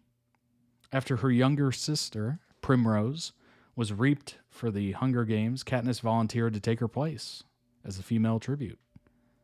This action set in motion the events of the entire series. She's the female victor for the 74th Games, female tribute for the 75th. Katniss is the oldest daughter of Astrid and Burdock. Obviously, there's a lot to talk about with her. In the epilogue, Katniss explains that she agreed to have children with Peeta 15 years after the war, when she was about 32, 33. The epilogue itself is set more than 30 years after the war. In those 5 or more intervening years, she and Peeta had had 2 children, both unnamed, a daughter and a son. Hunger Games are over, the arenas are destroyed, memorials have been built for the tributes and others who died in the wars. She and Peeta have settled in the meadow, where their children can play in peace and harmony. She dreads the day her children's innocent world is shattered by learning the details of their parents' involvement in both the games and the war. Though Peeta assures her that they will be okay, they will have each other and the memory book. Katniss is still affected by PTSD, of course, in the years following the games and the war. When she feels upset, she has taken to reminding herself of every good thing she has ever seen someone do. She ruefully acknowledges that this routine too soon. Routine is a bit of a tedious game for her, but that there are much worse games to play. Katniss and Peeta eventually create a memorial book. While Haymitch wants nothing to do with it at first, he eventually shares with them his own story about all the people that Haymitch had loved and lost. Afterwards, Katniss brings Haymitch some goose eggs, and Peeta finds an incubator for them. That's a very sweet ending. I don't think the kids are going to be shattered, but definitely their innocence will be a little shattered. But I think, honestly, they'll be proud. Like, oh, wow, my parents did something. Like, they stood up for themselves and other people and brought an end to it. Like, that is amazing. Why Katniss ends up with Peeta, a writer's perspective on trauma, love, and healing. Recently, a surprising controversy emerged in the book community when best-selling author Allie made a lighthearted remark about the Hunger Games character Peeta during a panel discussion. The backlash escalated so aggressively that Hazelwood deactivated her Instagram account entirely. As a fellow writer and reader, I find this deeply disheartening.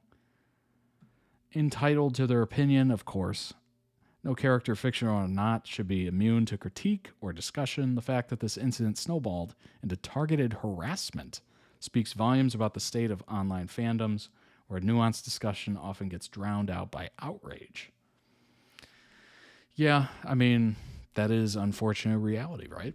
Everybody has an internet connection at this point, certainly a lot, and everybody else has their own opinion.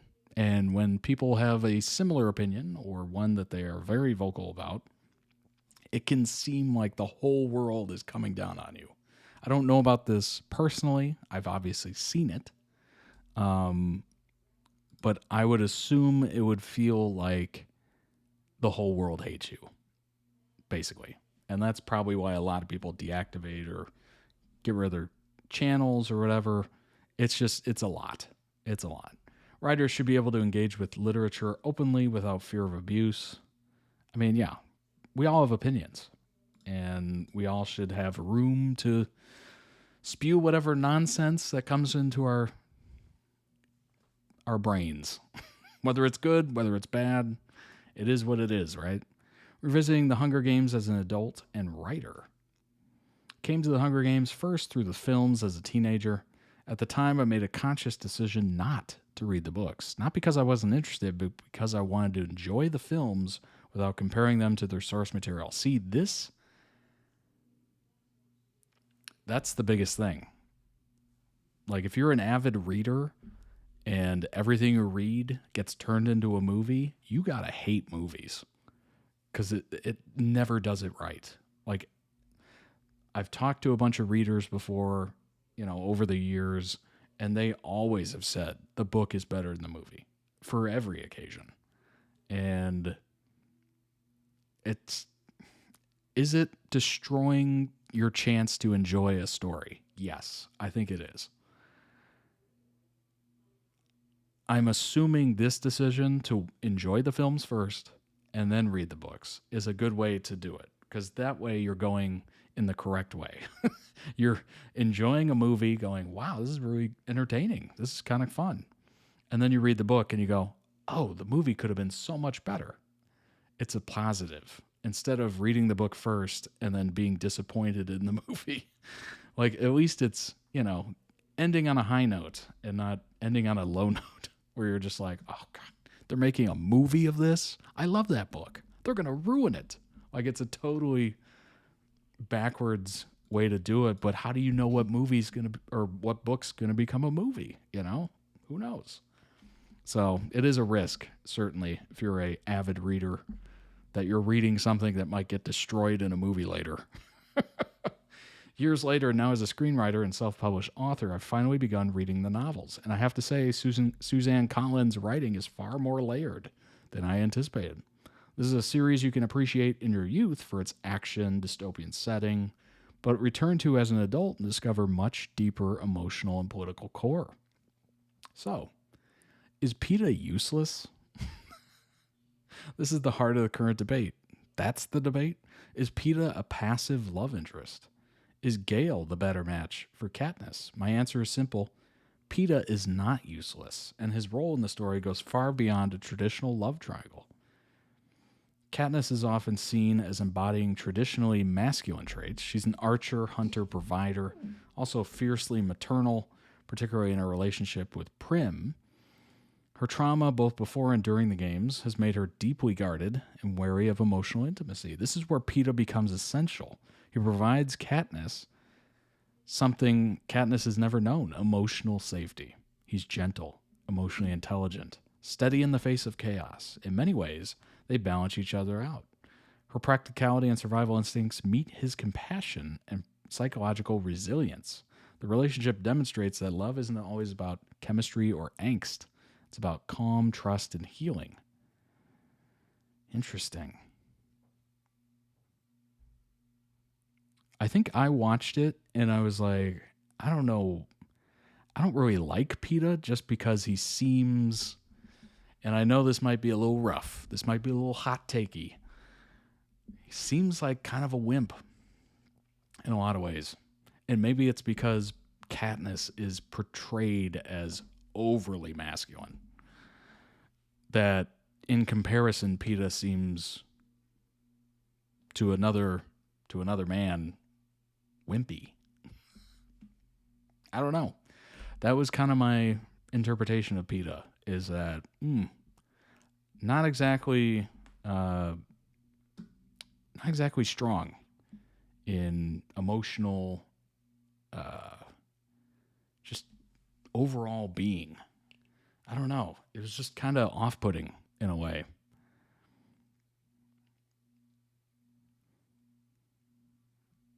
Why it could never be Gale. Katniss herself admits that loving Gale would be easier, but there's a reason it never works. Gale and Katniss are too alike, and in the context of war, that's not always a good thing. As I read Catching Fire, I couldn't help but see Gale as a reflection of what Katniss might have become without PETA. He grows hardened, increasingly driven by vengeance, and morally ambiguous. He represents the dangers of losing one's humanity in pursuit of justice, and when his actions indirectly lead to Prim's death, he doesn't show true remorse, only justification. Katniss doesn't need another warrior. She needs someone who will help her build something after the war. PETA, for all his softness, there's a good word for it, soft. PETA is soft. I took it as a negative. This writer is taking it as a positive. That's totally fine. Survives horrific torture and brainwashing and still clings to his humanity. That's pretty awesome. That strength is often overlooked, but it's powerful. True, that is true. But the fact that he was caught and brainwashed and tortured, I don't know. But his resilience is strong, of course. The final choice and what it means, PETA becomes her friend, her partner, the father of her children, not because he won her heart, but because he was her anchor. Not dramatic, not glamorous, but safe. And after everything she endures, that's what she chooses, not passion, but peace. I don't know, is this wishful thinking on the part of Suzanne Collins? Is it realistic? Long-lasting relationships aren't about high angst and drama. Your partner should be a place of safety and calm during life's storms. That's the heart of the story. Not who Katniss should have ended up with, but who helped her heal. I love how this writer is admitting that Katniss should have ended up with Gale. Interesting. This debate should be an opportunity to engage with the Hunger Games on a deeper level, not an excuse to attack a fellow author. Her opinion wasn't radical or cruel. It was a spark for discourse. Indeed.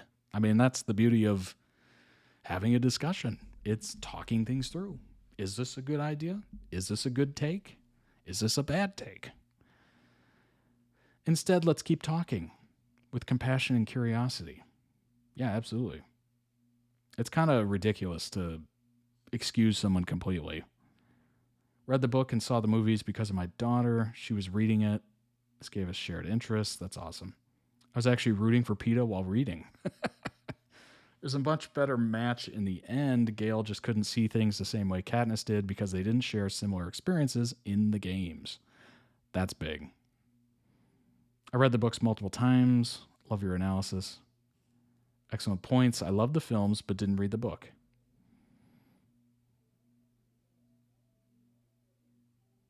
Interesting. That is an interesting thought experiment. Is PETA useless?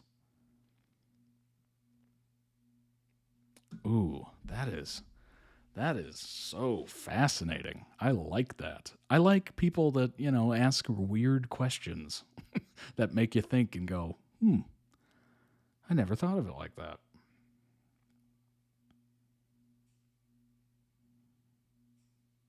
Is PETA a passive love interest? Is Gale the better match? Ooh. I would have to see all of them again to be able to do that. Katniss Everdeen may be the star of the Hunger Games, but it's the quiet, kind PETA who really gets me going. Wait, what? I mean, this boy can bake and everything. Oh boy. Crush of the week. I've never seriously thought about getting a tattoo, but if I did, it would be a literary reference. That may seem highfalutin. Boy, I haven't read that word. But I'm not talking about a lyrical bit of Toni Morrison. I'd go for something more mainstream.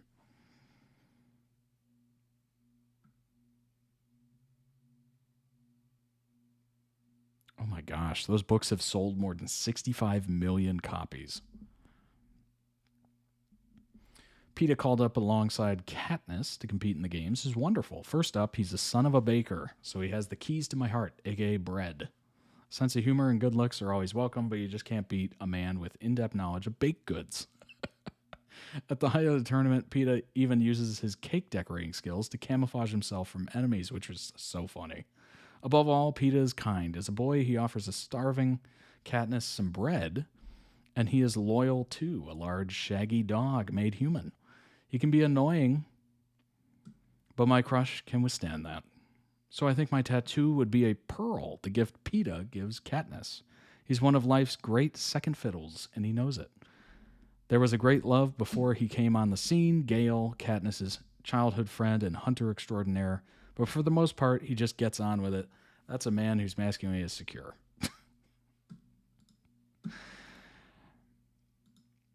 Oh, man.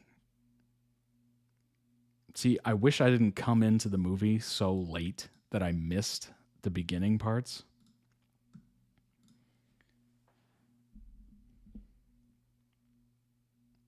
Something tells me if Gale was selected to be in the games, it would have gone very differently. Very differently. Obviously, they would have ended up together. I think the shared experience of the games, going through the revolt, all that stuff, like that connected them. For sure. For sure. Excellent first movie. I loved it.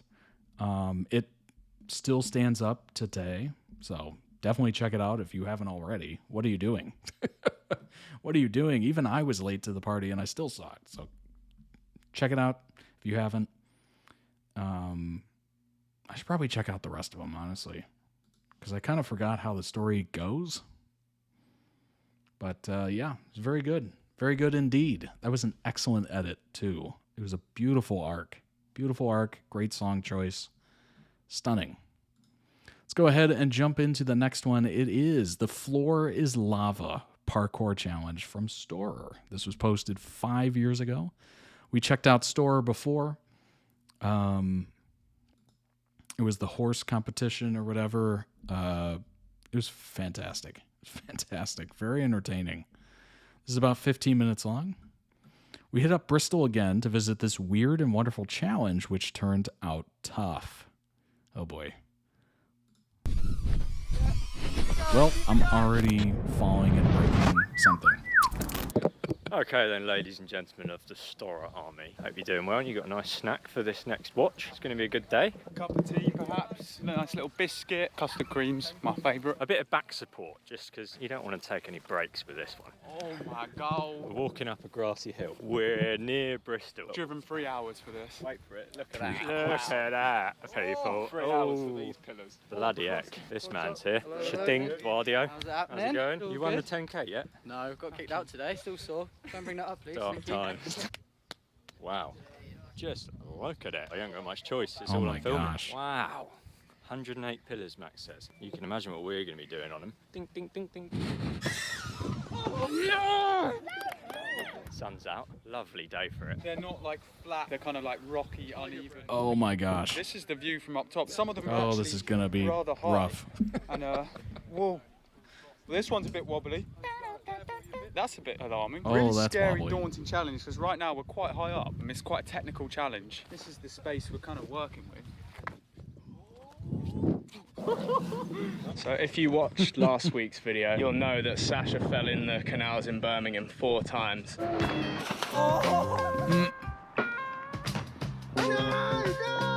And I lent him my shoes out of goodwill. And I asked him if he could bring them today. They're just as wet as when they went in the canal. They're drenched. You're still a cripple, aren't you, anyway? I'm still pretty crippled, but I mean, I've got to do something here. Look at it. It's so up my street. I'm not going to be able to Why do are the pants challenge. down? What's No, happening? But, like, I want to do something. What an interesting art Look at that installation. site. So cool. What is this place? I'm assuming it's art. The idea is getting right to the very end without touching the ground. That's crazy. Have any of you recently seen that show on Netflix called The Floor is Lava? We're doing it for real. brutal. Well, not real, 'cause it's not lava, but it's going to be a technical endurance challenge. Oh, that's endurance. All right. So as soon as you do the high step up, you cross over right. The bailouts could be so uncontrollable. It's mad. You have to kind of keep the momentum going, because as soon as it slows down and you get to where the pillars go upwards, your momentum's dead and it's no chance. Yes, but it has to be right, left, right.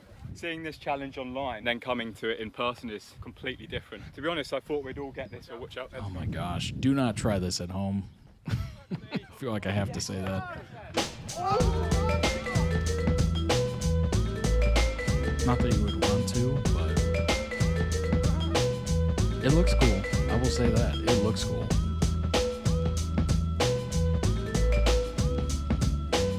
This angle is just wild. That end bit's gonna be a...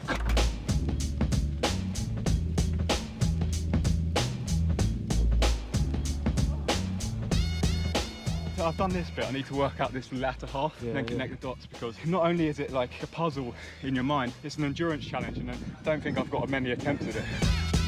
He does it. Nice momentum.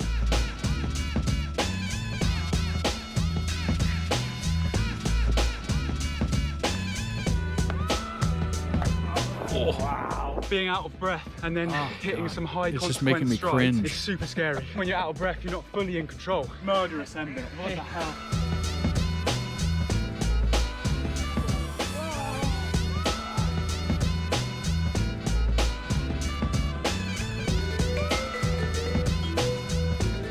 Oh my word.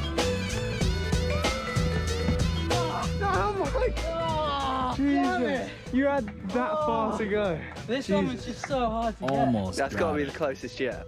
Zoomies. Yes, Ed. Like a little ball of terror, isn't it? Oh! Oh! No! Wow. That was... Cut across one too late there. Oh. Yeah, see if I got there.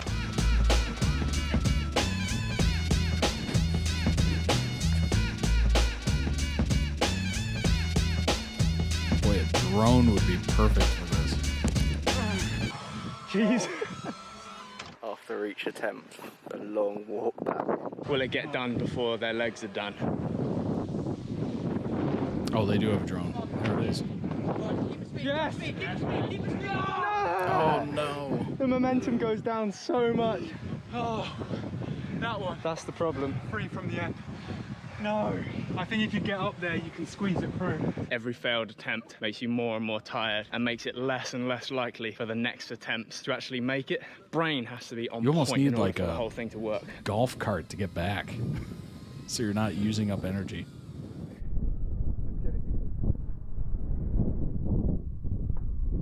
Boy, he's going. Oh! One or two left. That's the Oh, furthest that's so anyone's got annoying. so far. Almost full completion, 2 pillars off the end. I just want to get this bit fast enough to then really drive here to get this gap. It's so hard. Yeah, this bit must take so much momentum out. What a puzzle. What a puzzle. Parkour, people. So I found myself Imagine just a watching slightly this. different route through the poles. When you get the right foot here, you cross over, and then middle for 2. It involves a bigger gap that I have to land 2 feet towards the end. And I've done it once, but You know what's really funny about this? They're doing something that just looking at those pillars, you'd be like, oh, it'd be so cool to be able to like run on top of those or something. Like, that would come into your head eventually, and then they're actually doing it. That's the coolest do part. it now in the sequence, the tough, hard part.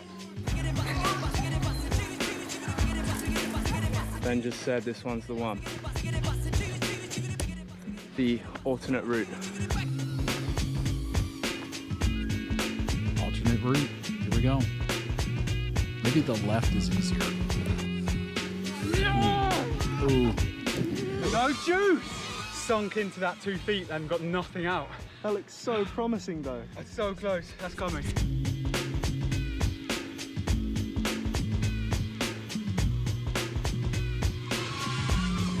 Ah, no. Oh my god!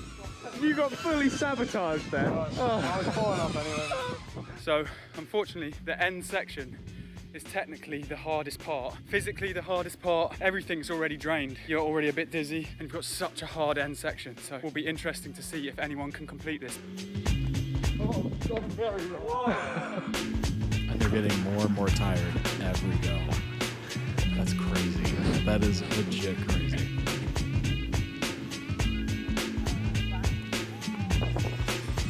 Might need day 2 on this. Oh. Yeah, man. Let's go. Oh.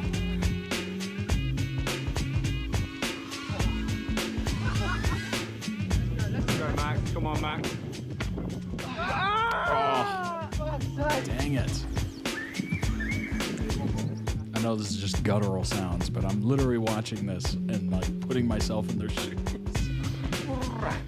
I find it real hard to stay on track. I would have definitely broken something. Chest by is now. going like all over the place, like trying to stay on the same line. Ty's got the racing drone huzzing around. Oh, that's not annoying, is it? I feel horribly inadequate right now It's next to that unfortunately loud, those drones.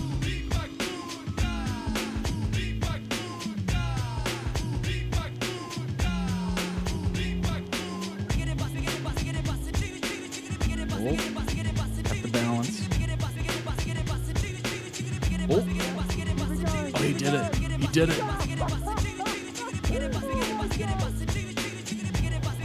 He freaking did it.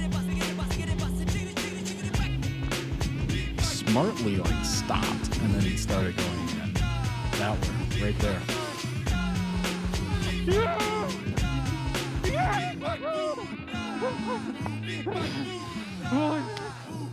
Oh, Well that's such a frickin' mental and done. physical battle. Out of breath and kind of dizzy and lost within these squares of where you're supposed to be. That change in course was definitely a good thing. That helped a lot. Yeah, yeah. Oh wow, that was so mentally tough. I got here onto this one here and I was like, wait, I haven't touched the last one, and I had to quickly touch this before the high drop.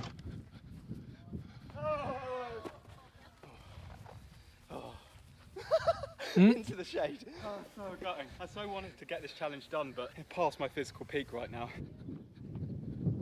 Yeah, at a certain point, you're just done. So demoralising. And his patella tendons go wild. Where are you all from? Brighton. Well, I must admit, you're very ignorant, all of you. I don't know why you live down there, but would you mind keeping out of my way, please? Yeah, we're out your way. Thank you. They're all solid, madam. We've checked them all before using them. They've just been cemented in this year. I watched the men do it, love. Oh, right, yep. So I know they're solid.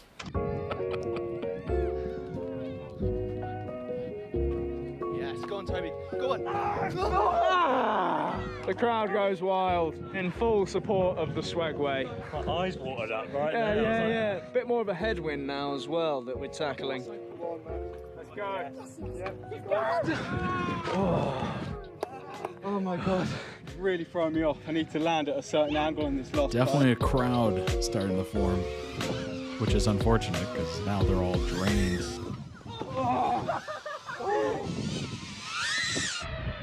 Oh my. Holy fully horizontal to the ground. Just slammed hard face first. Go on, say something else. That's It's really crazy. hard to control that downward momentum and then push it with tired legs to go up again. That's brutal.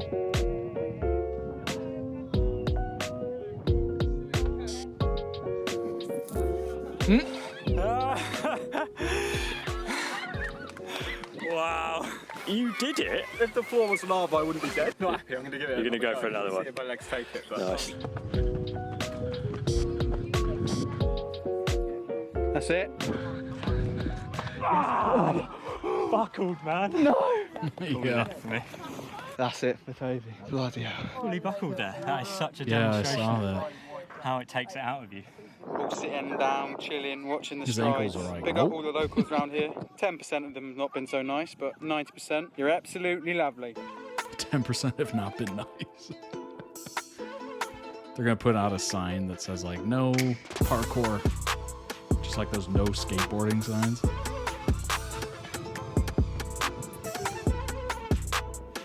He's quick.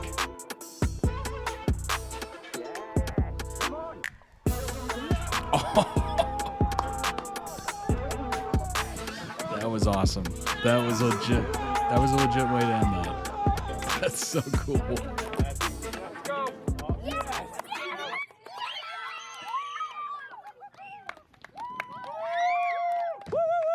Jesus. Jesus That Christ. was huge. Yeah, very high. Well done. To down a hill as well. I didn't know Ludwig was doing The parkour. higher it gets. Yeah. Fuck me. I was like, oh my god, that was incredible. Good man. Good man. Yo. Max is still determined. Legs are feeling tired now. The juice is real. He's like, I don't want to be the only person that doesn't do The end it. bit that's getting him. That last jump getting me every time. The angle of it. How are you feeling energy-wise? I'm running on reserve tank. Oh jeez. Yeah, I'm kind of getting there's drawn back no to the way. start again. Yeah, yeah. Let's go, Matt.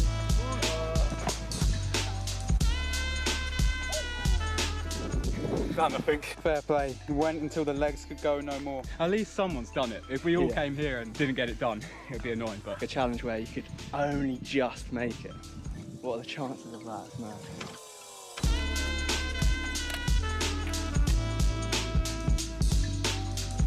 I love the fact that not all of them did it. Kind of makes it more interesting, honestly. It's a true test. Oh.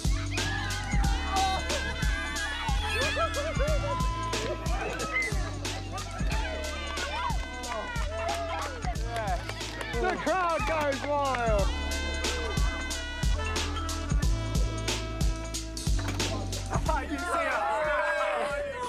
surprise! That's going to look fucking brilliant. Big up Storror Army. Thanks for watching the video. Congratulations to the successful guys, Ben, Tim and Ed.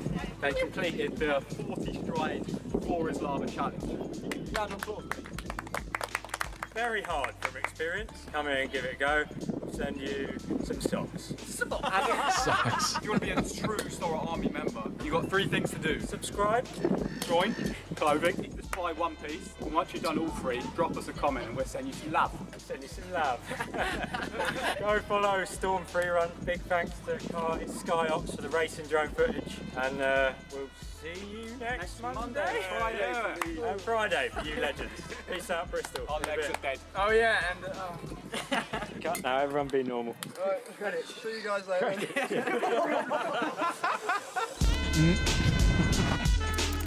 All right, bye. Amazing. We'll throw a like on that. That was awesome. That was very cool. That is very much internal dialogue or monologue where you're just like, oh, it'd be so cool to like run on top of those. Like, just looking at that. It's the same thing with like, going to the top of like the biggest building and seeing, Tom Cruise and whatnot above the Burj Khalifa. And you're just like, oh, that must be so exhilarating, so fun. It's just stuff like that. Jumping between buildings, I don't know about that. Like, I would never think to do that. But that immediately, as soon as I saw him, I'm like, oh, that'd be so interesting to like run along on top of those. And the fact that they were able to do it, impressive. Very impressive. Let's go ahead and pull up some information on STORROR. Link down below in the video description on YouTube for the original video. Go throw it some much-deserved love. Here we go. What does STORROR even mean? One of the most common questions we get asked is, what does it mean? It's always seemed funny to us that people are so interested in the meaning of a word we're so familiar with, but now we think about it, obviously it is a strange name for a parkour team. Often people assume it's some sort of anagram of our initials or it's a foreign language word, but the truth is actually the most believable. We've never explained fully before why the team is called STORROR, but it all begins with an ancient story. The story has been passed down through generations, so the details are not completely clear, but to the best of our knowledge, this is as accurate as possible. A long time ago, there was a man called STORROR Cave who lived alone in the English moors. He was said to have had a large gray beard and often wore a long black coat and a hat with 3 points. He had no wife or children, just dogs to keep him company. Solitary life, STORROR made an important discovery in veterinary medicine, specifically for sheep, and so was massively admired by his siblings, nieces, and nephews. When he passed away, the family began a tradition to honor his name since he had no children to carry it on. From that time onwards, all members of the Cave family bloodline were given STORROR as their middle name. It's unclear when the spelling changed, but when Max and Benj were born in the early 90s, both of them together, with 11 other members of their family, had STORROR entered on their birth certificates as a middle name. Growing up, Max and Benj were very aware of how bizarre their middle name was and tended to keep it quiet to avoid having to explain the long story. That is interesting. That is legitimately interesting. Usually middle names are just boring. Cave Brothers began parkour in 2006 with a team and a YouTube channel, both called North Point, named after an office building that was a favorite parkour spot in their hometown in West Sussex. North Point lasted until 2008 when they joined forces with fellow Horsham locals Drew, Stephen, and Luke and started another channel, Horsham Movement. At this time, there was a standard formula for making parkour videos. Every season, the best training clips would get uploaded into a montage with a hip-hop beat. That's how everyone did it. Long, serious logs of training. The idea for a different type of channel emerged in the autumn of 2010. The Caves hated the strict formula and wanted to break the mold. They decided to start a channel with no rules, somewhere they could upload anything they wanted. They needed a new name, and instantly STORROR came to mind. Ultimately, or unfortunately, when they went to register a channel, that was already taken. Ooh. Instead, they used a similar username that was automatically suggested on YouTube, by YouTube, which was Mr. the STORROR, and signed up the 9th of 2010. Fortunately, they forgot the password. Very next day on 10/10/10, and legend has it the time around 10 p.m., Max and Benj tried again. This time with the username STORROR Blog, the channel was born. Originally, we had only planned to upload 30 episodes, but by episode 10, it was obvious we were onto something unique. Interesting. Team lineup was formed organically and sort of chose itself. Subscriber and viewing figures for STORROR Blog quickly exceeded all of our other channels, and the parkour community started to know us as Team STORROR. We were super lucky to stumble across a brand name that is so perfect. A word that only means what it is. So the question is, how did they get that name back for whoever had the channel with it called that? That is the question. Oh, I guess it still is STORROR blog. That's interesting.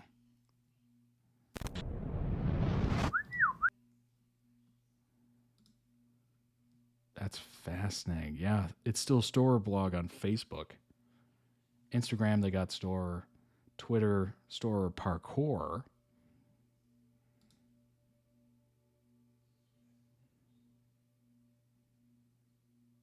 That is very interesting. Yeah, so it's still technically username STORROR blog, but they were able to get the @STORROR when those became official on YouTube, probably because the original person didn't claim it. That's fascinating.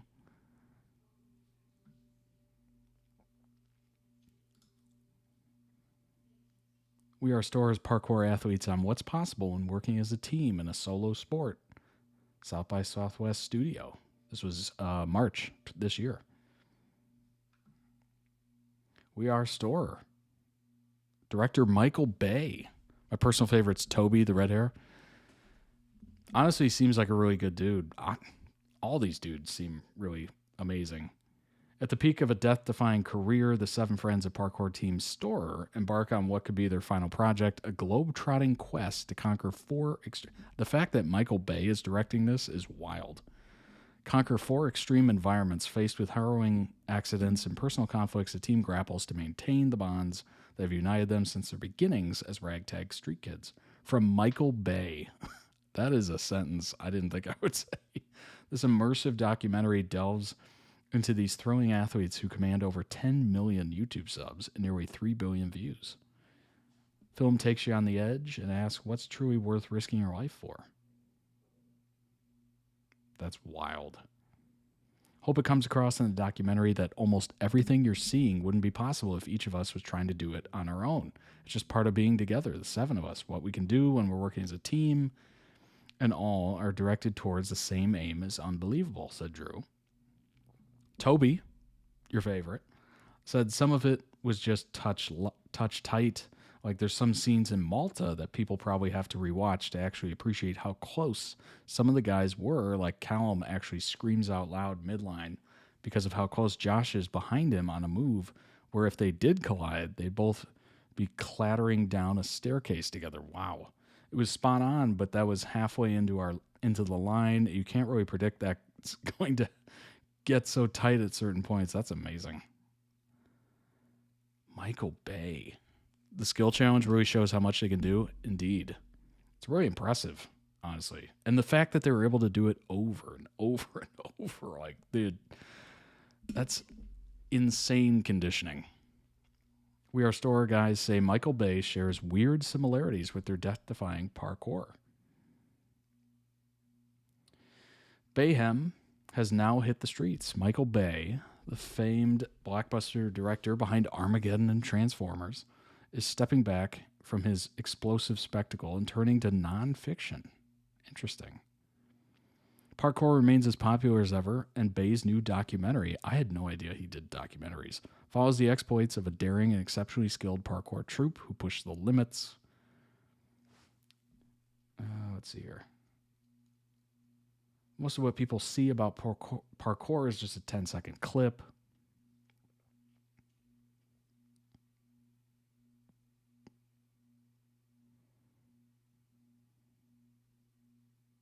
All right, this is an interview. Do you feel like you know us after watching a documentary? Asked Drew. If you paid me $100 million, I would say no, because I will not do what you guys have done. It's crazy. Jumping on in, there's going to be people who are watching this who aren't actually familiar with you guys and aren't familiar with what you've been doing for years or this documentary. So what do you want to tell people about STORROR and the doc?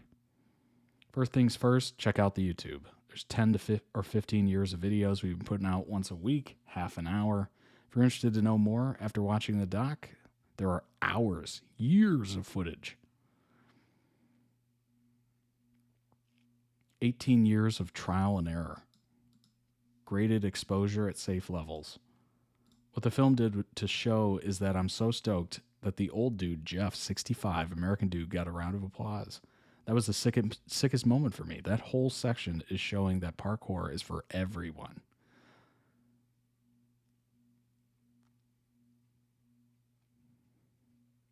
We didn't start with high consequence. That would be completely irresponsible, of course. Work up to it. Steps. It's not this crazy roll of the dice and see whether you die or not kind of sport. It's more meticulous preparation in order to guarantee that you're going to be safe on the other side of a jump.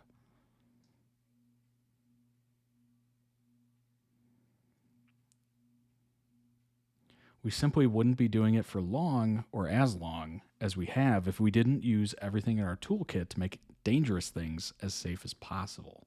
That 6-week trip that we had in Hong Kong, Tokyo, and Seoul, you'd think staying on skyscrapers for that long for 6 weeks straight, something would have happened. Just take everything step by step and make everything as safe as possible.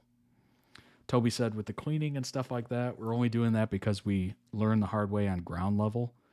You're a kid starting the sport.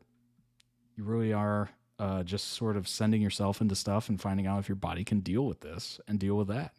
You're seeing what you can get out of your body and what is possible. If something goes wrong in a safe space, you might just trip over the ground or slip on something. That doesn't kill you, and you recognize that going forward. Once you take it to 4 feet, to 6 feet, to stories, to skyscrapers, that process is years. You just basically hold this data. When you slip and hurt yourself, nothing teaches you more than that, really. You can sit in the classroom or come to our screening and listen to us answer a question, but nothing teaches you more than slipping out and landing on your back on concrete from like 4 feet. You remember that. Yeah, absolutely. Toby has a world record for a double Kong and was on Ninja Warrior, really? Wow. I've definitely checked out Ninja Warrior. It's a lot of fun. If you've never seen anything about it, it's definitely an entertaining time.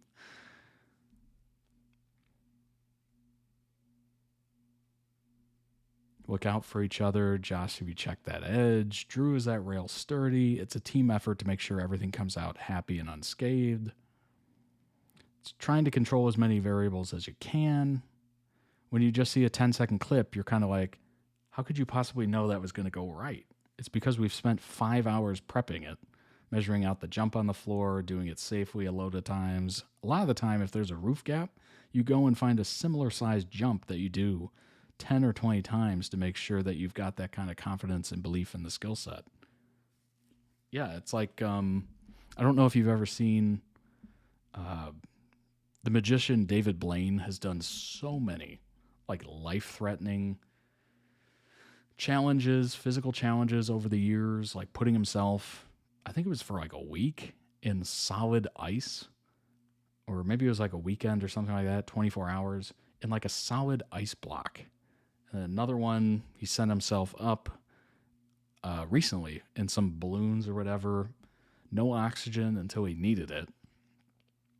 And he tried to go as far as he could up, and he almost made it to like FAA clearance level for airplanes. Like he was real close. You train over and over and over to be able to do this stuff. And it's interesting, you know, it's very similar. Like you put yourself in similar situations, see if you can handle it, try it again, see if you do a little better.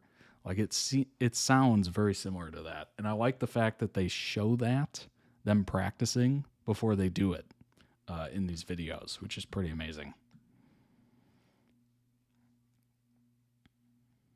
Always things outside of your control, of course. Stuff can go wrong, and it does, but it's still worth it to us because it's so meaningful when it goes right. I mean, just look at the emotion from the guys that were able to do that. Flora's Lava Challenge. They were stoked.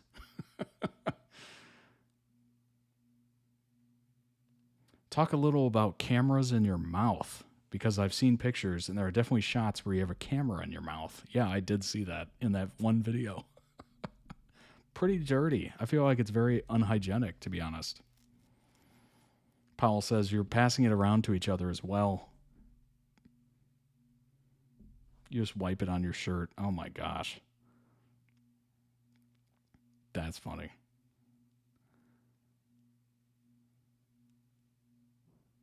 Does that actually help a little bit with the nerves because you're biting into something like a retainer, but it's your camera?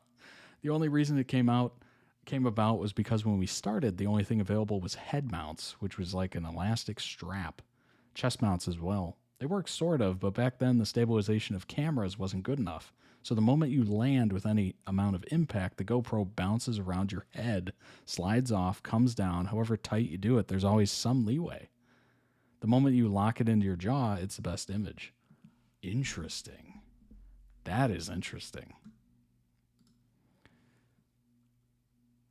How Michael Bay, wait a minute. How Michael Bay made his death-defying parkour documentary, We Are STORROR. I could not condone anything they were doing.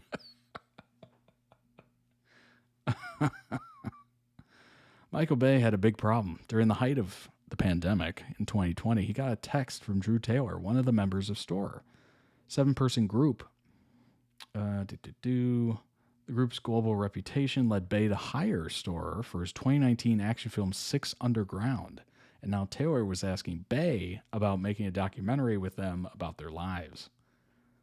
That's an interesting ask. It was an irresistible idea. Quote, imagine you're a basketball player in the NBA and every single basket you throw up, you have to shoot them all. Or a professional baseball player and you've got to hit every single ball because if you strike out, you're dead. That's the level that they play. Crazy elite athletes. It's an art form. But the life or death stakes of that art form placed Bay into a bind. He knew instinctively how cinematic it would be to capture those 7 best friends who started just mucking about the London suburbs as adolescent teens, regularly placing themselves on the precipice of oblivion. Part of the appeal of what we do is the lack of safety, the no permissions, Taylor says. We can't do it in any other way. If we had harnesses on, then we're stuntmen. That's not STORROR. We do it for real. As a member of the Directors Guild of America, however, Bay was bound to ensure that any project with his name on it as a director was as risk-free as possible. I could not condone anything they were doing. I could not be on the set. I could not have anything to do with them shooting. You don't want to be that person that tried to push that athlete 1 microsecond, 1 millimeter into danger saying, do the shot. I've seen stuntmen push it because they want to impress the camera. I couldn't have any of that pressure on him. I wouldn't feel right about doing any of that.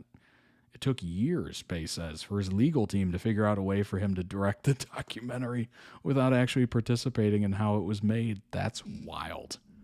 That is wild. Oh my gosh. That's crazy. That is absolutely crazy. Wow. Quote, I was not going to get involved until everyone was safe. I could not be involved in any way, shape, or form. He once said to me this deal was harder to pull off than Transformers. Eventually, Bay and the STORROR team worked out a solution, and this afternoon, Bay will screen We Are STORROR at a film festival. That's amazing. It was a work-in-progress screening. It was the first time he saw it with an audience. That's crazy. He couldn't do anything with it. Couldn't even be there when they were filming it. That's wild. It kind of makes sense, though. There's a lot of like insurance involved and legal and all that stuff. Like it gets quite crazy with movies and films, and obviously if you have animals, you have to keep them safe, and there's trainers and doctors and all that stuff. Like, it's a lot. Makes me wonder what Tom Cruise does for his movies. Like, how is he getting away with that? Some sort of legal loophole or something. Who knows? Or maybe he signs a disclaimer or something. All right. That was amazing. Let's go ahead and move on to Dan and Phil react to a day in the life of Dan and Phil in London. This was posted 2 weeks ago. 2 weeks ago. So it's basically new. Let's go ahead and load that up. This will be our last edit for Monday. Here we go. Our straight era. Hello, Nanfield Games governors. Wait for the Queen's March! While there's a tourist stood in the street, I will kick the shit out of them. We're in London. Get out of the way, child. A royal family has empowered me to shout at you and punch you in the neck. We are going to react to a day in the life of Dan and Phil in London. An iconic slice of life comfort video for millions of people around the world. It's the joy of feeling like you have two dorky, emo, definitely a little bit gay, but not talking about it, friends. And you're sharing some time together. And the question is, how much of it is lies? No, okay. Whoa. Look, we wanted to show the most perfect day in the life ever. The best London we could possibly do. Was this what we do every day? No, but was it a great day? Right. Let's find out. Absolutely. Let's dive in. Before we traumatize Dan regressing into our past life, I think he needs a mindful moment. I need more than that. You don't have to search far and wide for calm. It dwells within each in-breath and each out-breath. Right, first frame. I look rough. How do you look rough? I look older there than I look now. You do. This is the What's power happened? of bleach. That is. Get into it, people. Bleach your hair. Any of you can Kenify yourself whenever you like. It's not too late. The 28th of August, 2013. Wow. Subscribe to Dan. Oh, thanks for the shout out. Welcome to a typical day in London. Are we lying again? Is it 4 p.m. and I'm pretending to wake up in bed? Let's see. So it is Wednesday the 21st of August. I've just woke up. It's about 10:30 in the morning. You have not woken up. You've had your breakfast. King of liars. You're a liar. Oh my gosh. What do you think it was? 11:42. It's 9 Phil's PM. had his shreddies. Yeah, probably. Oh, that's a frame. Thanks, Dan. I can't see anything.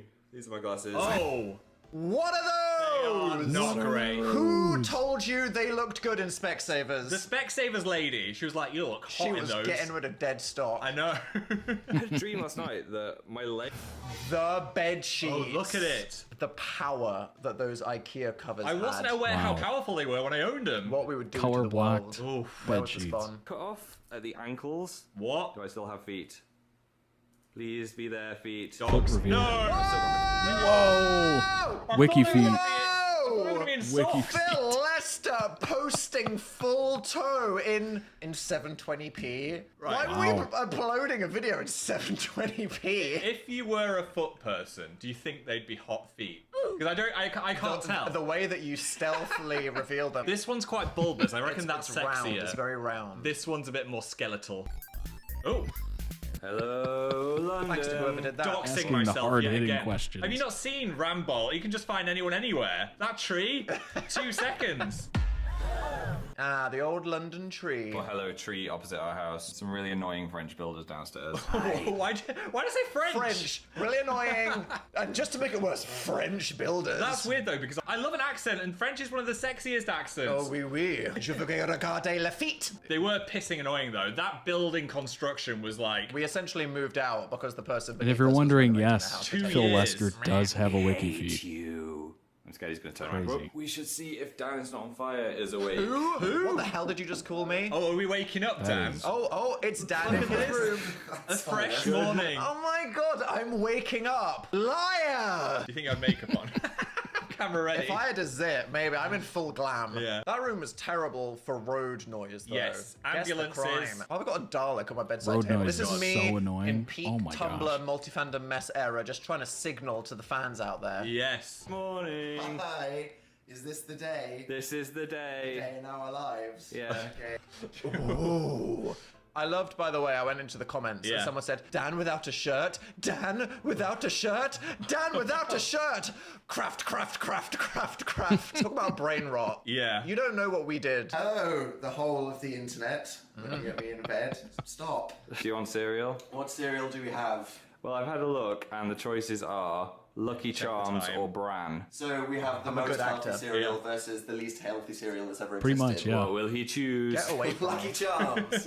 That was good acting. Good choice. I believed you'd just Good woken up. Better choice. than me, like, oh, hi guys. We just wanted to make sure that we weren't munting before we showed ourselves to 7 million people. 7 million Oh my people? What is gosh. wrong with People you? Views. rewatched this. What this is, just so we understand, it's not 7 million people have watched this. It's maybe 600,000 people have watched You. it 10 times. Got it tabbed right now, Susan.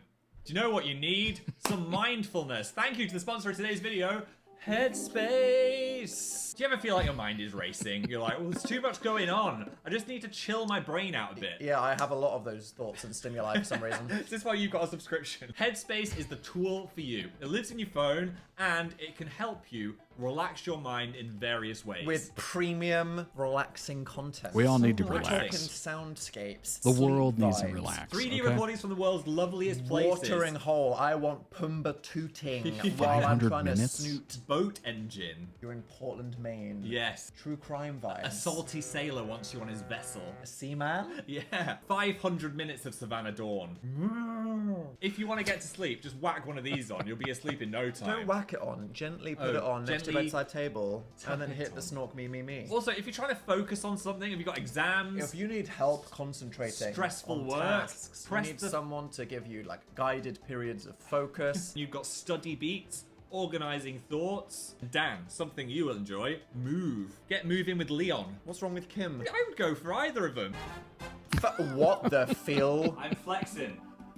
And if you click the link below, you can get our special deal to get 60 days of free Headspace. And I'm guessing there's a QR code on my face. There is one on your face. That was a lovely rhyme. And you can use the code on the screen right now. Enjoy relaxing your mind. Drink out of Hello Kitty's brain. We got this at Somewhere in the City from all of these peeps. That looks Oh, like wow. a really awkward thing to drink out of. Am I wearing a Galaxy Llama t-shirt? That is so... This is not a valid time in human culture. That is incredibly Dad and 2011. Phil, clean your kettle. What in the bolognese is splashed there? Oh, messy pops. This is very important to my happiness. Dan has already assumed the browsing position. I have He's on my Tumblr. own Tumblr, and here I will remain for the next Oh. 13 hours. What is this? That is a llama made out of multiple copies of me doing an ugly face. I didn't realise how of its time this would be. Yeah, that's right. Me and Phil are so cool. We get up in the morning to watch baking programs. Except that's based as fuck. Who doesn't love Bake Off? Yeah, Bake Off's great, except it Baking makes you programs hungry. are good. You've got to eat when you're watching it. Yeah, the True Yeah, that's Blood true. bottles in the background. Our home That's the decor problem with was food just,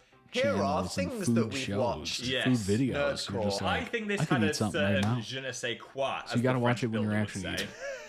It's like a chemical disaster. And now Although the worst is exciting. when you're watching That is something, also- you're yes. like, She could that hold looks her better cake. than what I'm currently eating. So I've just been adding some kittens to my MacBook, and That's now I think my brutal. stickers are complete. until Oh, another wait, one falls Zayn off. Malik, front and center. See, there was Zayn. gay everywhere before it was gay. Hollow Zane. I love your Red mum. Panda. I love your mum, Your mum. XD. Some people are offended by this. A sticker on a laptop. Problem is it gets too hot and then they melt and go all scabby. Yours is so clean.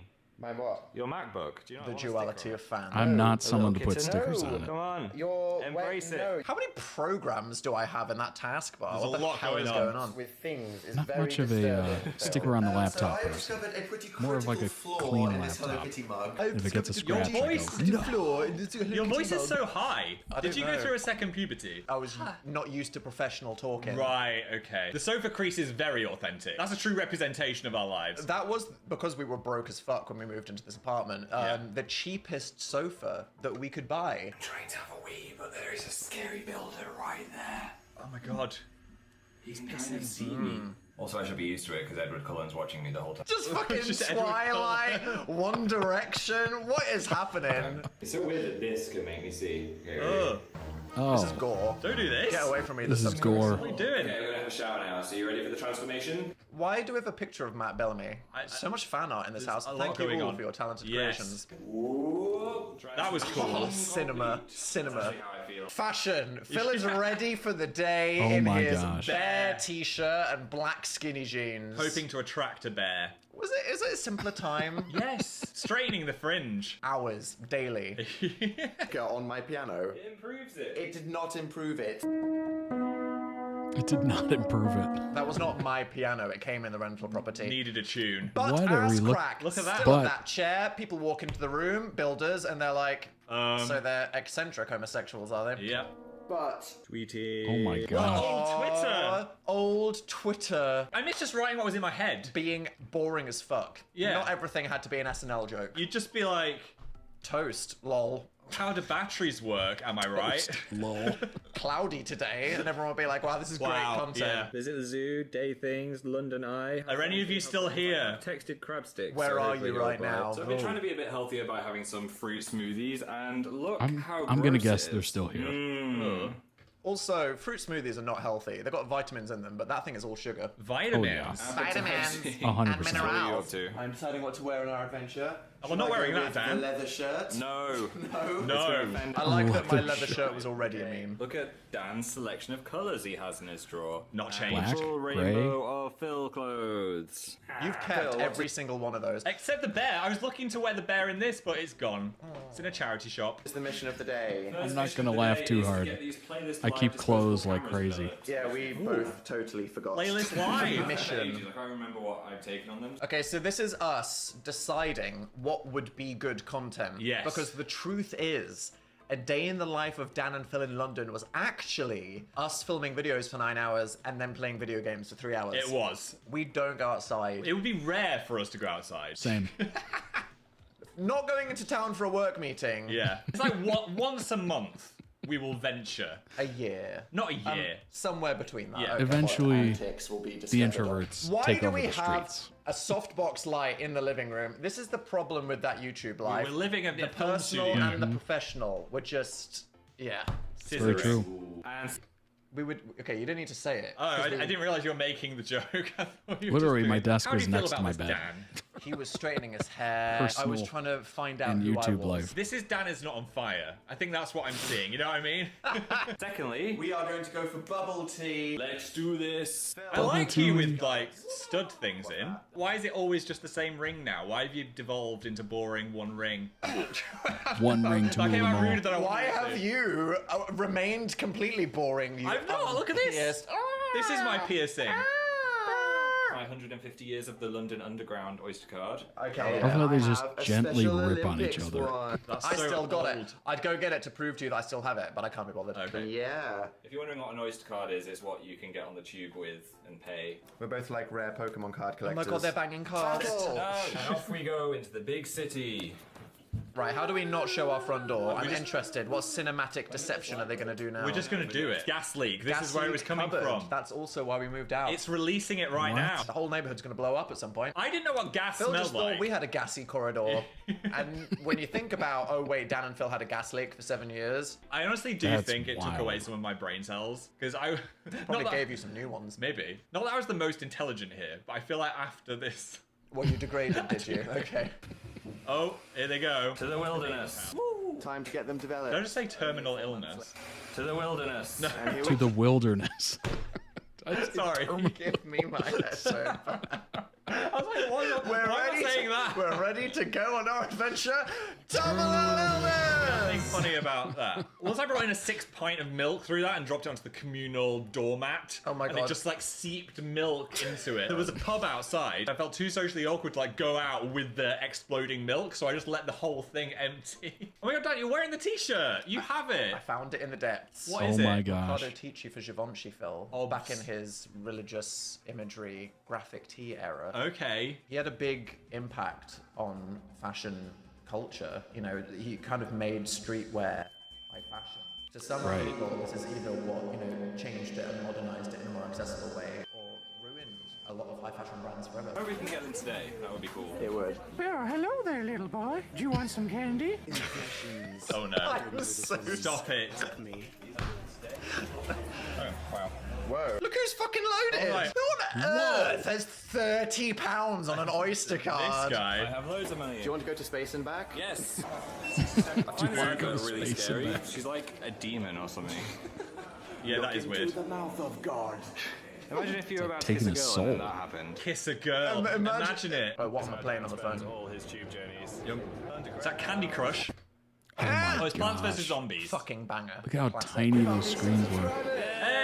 Hello! Do you still watch us? Realize my fly is unzipped. Phil, filmed right in there. But Phil Zip isn't Classic. zipping up. I do that all the I'm just time. gonna This leave you actually in the happened. corner. It's not great. Time for lunch. It's very I was embarrassing. just hanging out the entire video. Ooh. Oh, it's Itsu. Just reminds me of Radio 1. We used to have that before every radio show. Do you ever have like a period of your life where you got the same dinner A lot. routine and now just the smell of the place reminds you of that time of your life? That tastes like Itsu Scott Mills. reminds us of being stressed at the BBC. Grape water. 60 Shades of Grape. That thing has continued. I feel like everything has to have a sexy name now. Like, I got a Mexican salad earlier and they called it Mex on the beach. Oh my god, I had a Thai one and it was called Tie Me Up. I mean, like, what are you doing? Shut up! Red telephone boxes that you'll see in England. Don't go in. Ah, yes. Where it's gotta be like Piss funny. soaked prostitute cube. Oh, no, you went in? Ew, Dan, no, run! Stop it! Wash your hands! Look at these people. They didn't ask to be in this content. No. Shop ever. I think I'm gonna ask for that for Christmas. Ooh. You can't should get afford this it. one Oh down. my god. That woman's got like one That's boot. so mean. If London was a sound, what sound would it be? Out of that bus. We're now in Piccadilly Circus. Get out. I don't understand why tourists come here just to take photos of adverts. Yeah. Say it, King. Criticize capitalism. Behind Tech Column. That's what. Tech A lot of people go to Isn't it weird Times the Queen Square. was alive It's just then? a bunch of advertisements and a So naked weird. cowboy. Isn't it like... Yeah, Phil. Monarchy is M&M weird. store? Okay. God save All right. our gracious Queen. I did her in. I just did put my it. hand on the traffic light and it's all sticky. Oh. Chewing gum. COVID-18. Why? Why would you do that? One of your favourite shops. We've never been there. Welcome to the world of anime. Was this Hey, Phil, do you wanna get pre-Japan? Yeah, I think it'd so. suit me. I think it would so I was suit excited. you, and then we could act out one of those fan fictions I read with a tentacle. Excuse me. This exact Oh. mouse map Oh when I my was a teenager. gosh. Because Oh I'm so my straight, I God. used to have a boob mouse mat. You had an ass mat for a while. I had a Levi ass mat. The hunt for the bubble tea Oh, begins. bubble tea. I Was I had going to no pretend I idea like that it? I can't existed. remember. This is a great moment. Phil amazing. hates bubble tea Yes. because it's basically just like a mid milkshake with horrible surprise balls. I don't like balls in my mouth. The tapioca. This is it. Here we go. We just stumbled upon it. Did we spread bubble tea throughout the land? You are the influencer, are you? Oh, I went to Dutch Bros, which is a coffee place. We got this thing called the Fizz or something. It was a fizz drink, and it was so sugary. And then we added boba to it. It was the most sugary. It was the sugar of the boba, the sugar of the sauce of the boba that they put in with it, and then the sugariness of the drink itself. It was insane. It's like instant sugar high. It was crazy. Yeah, okay, Phil's claiming that. It's like just drinking liquid sugar. Flavors. It was abrasive. Yeah. What flavor did you get? But I drank all of it because I paid for it, right? You gotta suffer through it. Ahead of the vibes. Bubble tea achieved. Where should we go drink it? Trafalgar Square? No, This don't is go so to Trafalgar scripted. Square. Look, you need to understand. We would never just go into the middle of central London on a Saturday because people are disgusting. Yes. The surfaces are germinated. They're sticky. But Trafalgar Square is the eye Let's of go Sauron. pick up a bubble tea The eye and then of sit in Sauron. the busiest, touristy place. We felt like in this video, we had to show off our Sherlock dream. We did. That we were living in this place. We ain't never been to Trafalgar Square, hither or since. Let's go. That's funny. Well, you know what? It makes for good content. Thank You know, you. it puts them in situations where they're not All used to being. in. It's the nicest bubble tea I've had. Yay. So I would rate it with a thumbs up. I'm still Okay. not a fan of the balls at the bottom. Honest review. Something on the fourth pillar. What is it? Oh, what is it? Blue cock. I am a fan of the London Art Project. I like to it. Put a random thing. I feel like they should swap it out more though, like every week. Oh, every week someone should make a 3-meter sculpture. I'd shouldn't make they? one if they were like, Phil, this week you are making something. You can't even make a I would- video on your I own agree. YouTube channel. Golden pig. Right. You can actually climb on the lions. Do you reckon I should try it? Don't do Can it. you actually climb on the lions? Technically, no. Also, since this video, there are huge signs saying, get off the lions or we'll arrest you. Because Oh. A, people are gonna rub the lions raw Yeah. with their asses. Yes. That's actually what I meant to say. I didn't mean for it to sound horrible. Tarnish But them. Also, you're gonna fall off and die, and they don't want to clean that up. No. Yes. Tony Stark in disguise. Stop filming children. Cute Stop Asian filming child child. versus Filming pigeons. All right. You just Hypocrite! don't film children. Hypocrite! Oh, Phil, don't. Uh-oh. Why did you let me do I'm this? impressed. You would never climb on that lion in public nowadays. You can do it, Phil. Oh my Everyone's gosh. on your side. Go on. Oh, Yep, he's mounting you know crotch it. first. Go on, Phil. You know it. Ninja warrior. Mount that lion. You can see the real terror in his face. Oh, I did Do you it. feel proud? You got shouted at. You're not meant to sit on the lion. Captain Hitler telling the people to get off. Why did they make the lion? Someone's just trying to do their job. Captain Hitler. What? Why do they make the lion if you can't sit on the lion? So true. We're getting a train now to Oxford Circus. Went full where I'm eight gonna off get on some that one. new clothes for Reading, hopefully. Oh, Reading. Oh, wow. Dan and Phil are going to a music festival. This is when we went to Reading Festival with Radio 1 and we interviewed Fall Out Boy in a tent. Nice. Do you remember that? I'll never forget it. They got in. And we might bump into Crab Sticks as well if he has Crab Sticks. Ah, yes. Someone that agreed for us to pretend that we have friends. The red and it's not on fire. Did we have friends that weren't YouTube colleagues? No. Oh, look, there you are, in Top Man. There I am. It looks like a shoplift did that. Hey Dan, I found a hat for you. What? And relatable. Relatable. You would get it. Yeah, put it on. You would wear that. My toad swaggy. Yeah. Toad swaggy. That physically hurt. That physically hurt. That physically, I'm sad. Are you now. feeling toad I'm swaggy? very sad. Toad swaggy. Let me try. Oh no. Oh, Iconic. You actually do look cool. I think. Was this when I you bought this? That. Arrived at the home of. He's got a One Direction. One Direction, yeah. Was 99% of the internet back It then. was. Mine, that was here when I moved in. Oh yeah. Yeah, I can't take it down. Landlord says I can't. It's crazy. I'd never God. heard a song of Zane theirs alone until I Crab randomly Sticks, heard he it showed at a up. mall or He's something like to that. show It was that a we have store. friends. 1/4 It was of the friend years group after that was they had just been a us and thing. PJ. The Fantastic Foursome. Hey, we had like at least 2 other people we knew in London, maybe. So we're starting a traditional English Oh, pub. what was Which that? we do all the time, yeah. We went to a pub. Why did we go to a Whoa. pub? What was this? Me and Phil have never been to a pub. Yes, we have. When? We've gone to like. When? I think we've been to 6 pubs. In the last 15 years? I like a bar. We like a cocktail bar. I get overwhelmed when I'm with someone and they're like, what kind of cider do you want? What kind of stout? Do you think that on Yeah, some level, too many options. this was us trying to prove that we were like mask straight Yes, boys? yes. Because there was always a little bit. The problem is when you go to a bar or pub or whatever, and they give you a booklet, and it's just like how many pages is this? Is this like a telephone book or some like massive like school book? What is this? It's like pages and pages of beers, craft beers, domestic, import, ales, pilsners. And it's so many different categories, so many options. And you're just like, I can't. Bit even of know what to that get. in this era of Dan and Phil, There which was was. like, hey, everyone's trying to prove that I'm gay on the internet, so I'm going to do something straight, like drink a beer and I'll love drink a it. beer. Are you watching the game, lad? Me and Phil, manly guys down to pub. We're gonna start a fight. What manly beer did you get? I got the raspberry beer. Man, the guys, man, the raspberry. You got a Just raspberry pointed beer. out Fine. that Dan still has a cat Still on your arm. Did you put that on me? That Yes. you stuck on my arm at about 10 o'clock this morning. Yes, and it is still there.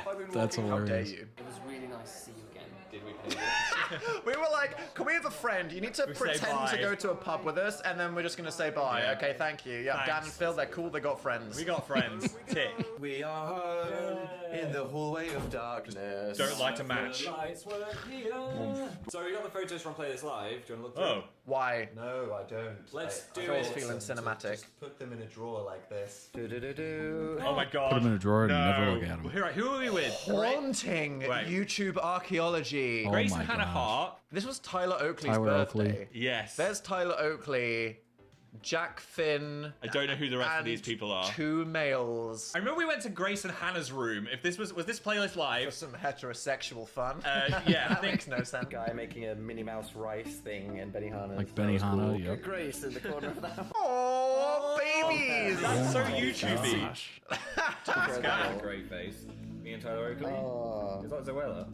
What's crazy about this is it's all like famous people, but it looks like just, old photos that you would have of like school classmates or whatever. That's crazy.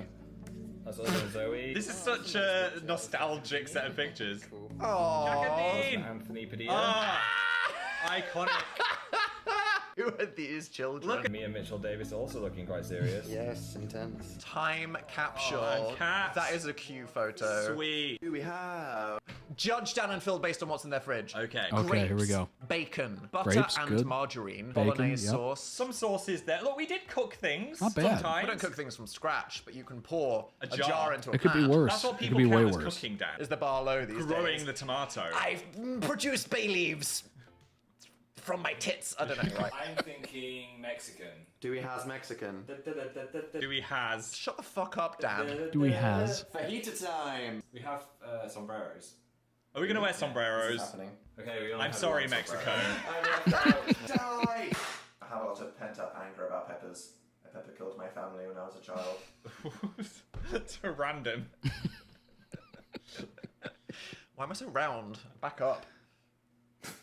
That was kind of funny. Phil Seal Dan made and himself Stan laugh in the Whale on top of future. our extractor fan. Those were so dusty when we moved out. They were. This looks great. Spice and the spicy spice. Bro, should we make fajitas? Oh my god, the amount of dust in the old apartment, crazy. I think I'm Crazy. that's It's it. amazing I I'm could influencing breathe. myself right That now. old El Paso. Mexican feast. That looks great. Give me that right I want now. to eat it.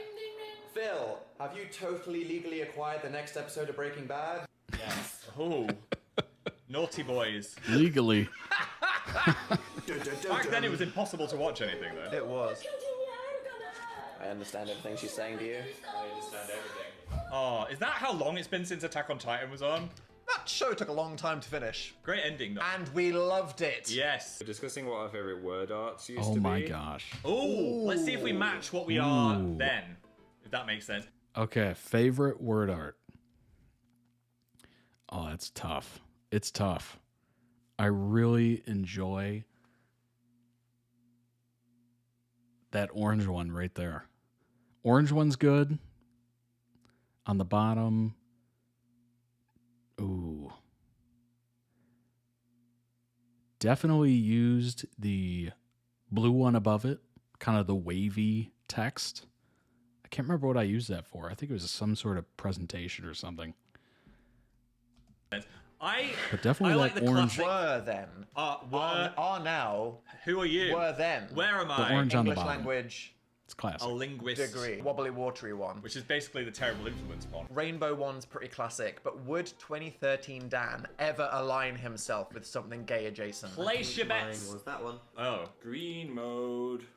This is so weird. Why Nailed does it. the camera have green I mode? don't know. I'm just going through the stuff we got somewhere in the city, Okay. including these onesies. So we can become Uh-oh. a giraffe and a Totoro. Fursuit moment. I think we should. Quite. Yeah, seriously. This is You're quite. correct, Just a typical Brianna. evening for Dan and Phil. Yeah. I'm standard. reacting to So them with the night reacting coming to a to close, themselves. I've just been reading some Stephen King just after sunset. You're reading a Stephen I King am. book right now. Look at me. Wow. Yeah, but it's getting quite late. Was it like fully 5:10 p.m. and Phil was just like, I'm bored now, I'm done with the video's long. This is probably 3 You days need, later. you need to remember, guys, like 14 minutes on a YouTube video back then was wild. It If you was. And the funny part is, it looked exactly the same as the first scene. posted something longer The than 3 lighting minutes, people is thought it was exactly the same. insulting to their time and attention span. Yes. What Dan is up to. You're playing Radiohead. You just caught me playing Radiohead. Oh, this is so just candid. I'm very just candid. doing that. That is something that I actually You, might be doing you actually at do any that. given moment. Yeah. Phil's left. Okay. Oh, Play something now.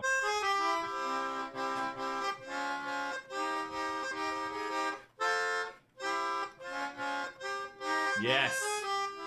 You got it. Tom, what's he called? Tom Jones. It's quaking.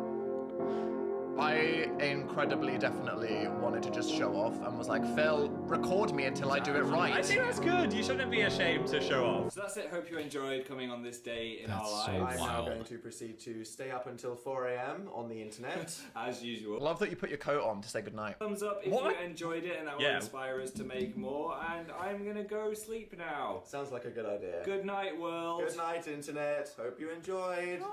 Wow. Aw, end screen. Look Click at it it. to subscribe. It would make me happy. Parasocial exploitation. That was a good one. I would Dive say into the previous day of the life or watch Amazing Phil's latest banger, I Have Jet Lag. That sounds fucking amazing. it does. I think Good content. we shouldn't dunk on ourselves too hard for this because we made an entertaining day in the life. I think that was quite an authentic video in that we were just hanging out and having fun. We were. And that's the point of these videos. It's a comforting hangout with two buddies where you it's feel like you're there. Oh, It's like you're when I'm friends with older, them, I'm and going you're to just move kinda into the hanging big around. city with my best friend, and we're going to have a house full of Marvel posters, and it's all going to be fun. And you know what, Phil? And One Direction. It was fun. It was a fun time. It was a fun time. And thank you all for watching this and helping us to pay the rent, which we couldn't for the first year. We actually earned less than the rent. We did. I think I actually used some of my student loan to pay for the rent, which is a Worrying. really bad idea. Don't do that. But then I got 1 million subscribers and everything worked out. So thanks. What would our day in the life be these days? Hey, here we are sat in this chair. We went to see Evita. I hardly know her. Thanks again to Headspace for sponsoring this video. If you want to clear your mind, help yourself sleep, maybe Open do up some your hips, kneel on the seal. exercise, you can click the link below. Use our special QR code for 60 days free. I need it. Thanks. Thank you. Cockney end screen. Peel. What? Get down the apple and pears. All right, Governor. If you like this video, give me a good old thumbing in the Come here. thumb hole. Yeah. Just do a Trapdorian impression. Hello. Welcome to Day in the Life. Well, you got it Day now, in the haven't you? Yeah. Oh, it's hurt my voice. Somehow though. that's easy for I you to could not be access. sexy. Have a lovely life. Subscribe if you Lovely want life. to see the future of current Dan and Phil. Who knows? What if we they might react do to a this? realistic day in the life of Dan and Phil in this house. That'd be hilarious. Oh, what a freeze frame there. What if they reacted to the reaction? That would be ridiculous. That was funny. That was very funny. It was very slice of life in 2013 YouTube, which was, I don't know. It was kind of like no holds barred. There weren't a lot of corporations on it at that point, so it was kind of what you wanted it to be. Just a bunch of random people doing funny or interesting stuff. Yeah. And their point about the length of YouTube videos is so spot on. Like, videos used to be 5 minutes. I remember when they came out with the mid-roll ads at 8 minutes. So your videos had to be 8 minutes long. It seemed like an eternity. Like, do you remember that? It was quite a few years ago, but it was very much like, whoa, 8 minutes, 10 minutes? Who's going to stick around for that? Nowadays, it's like, oh, just do whatever you want to do. 30 minutes, 45 minutes, 3.5, 4 hours. Like, we've been going for what, almost 3.5 hours. Things have changed. People are, kind of gave away TV and all that stuff. And I'm very much, a viewer of YouTube. I watch more YouTube than anything at this point. I'll watch an odd movie or whatever. But at this point, frankly, I'm just a YouTube consumer. So I don't know if you do kind of do the same, and maybe you are dedicating the TV time to YouTube or reading or whatever. But yeah, things have changed quite a lot. That was funny.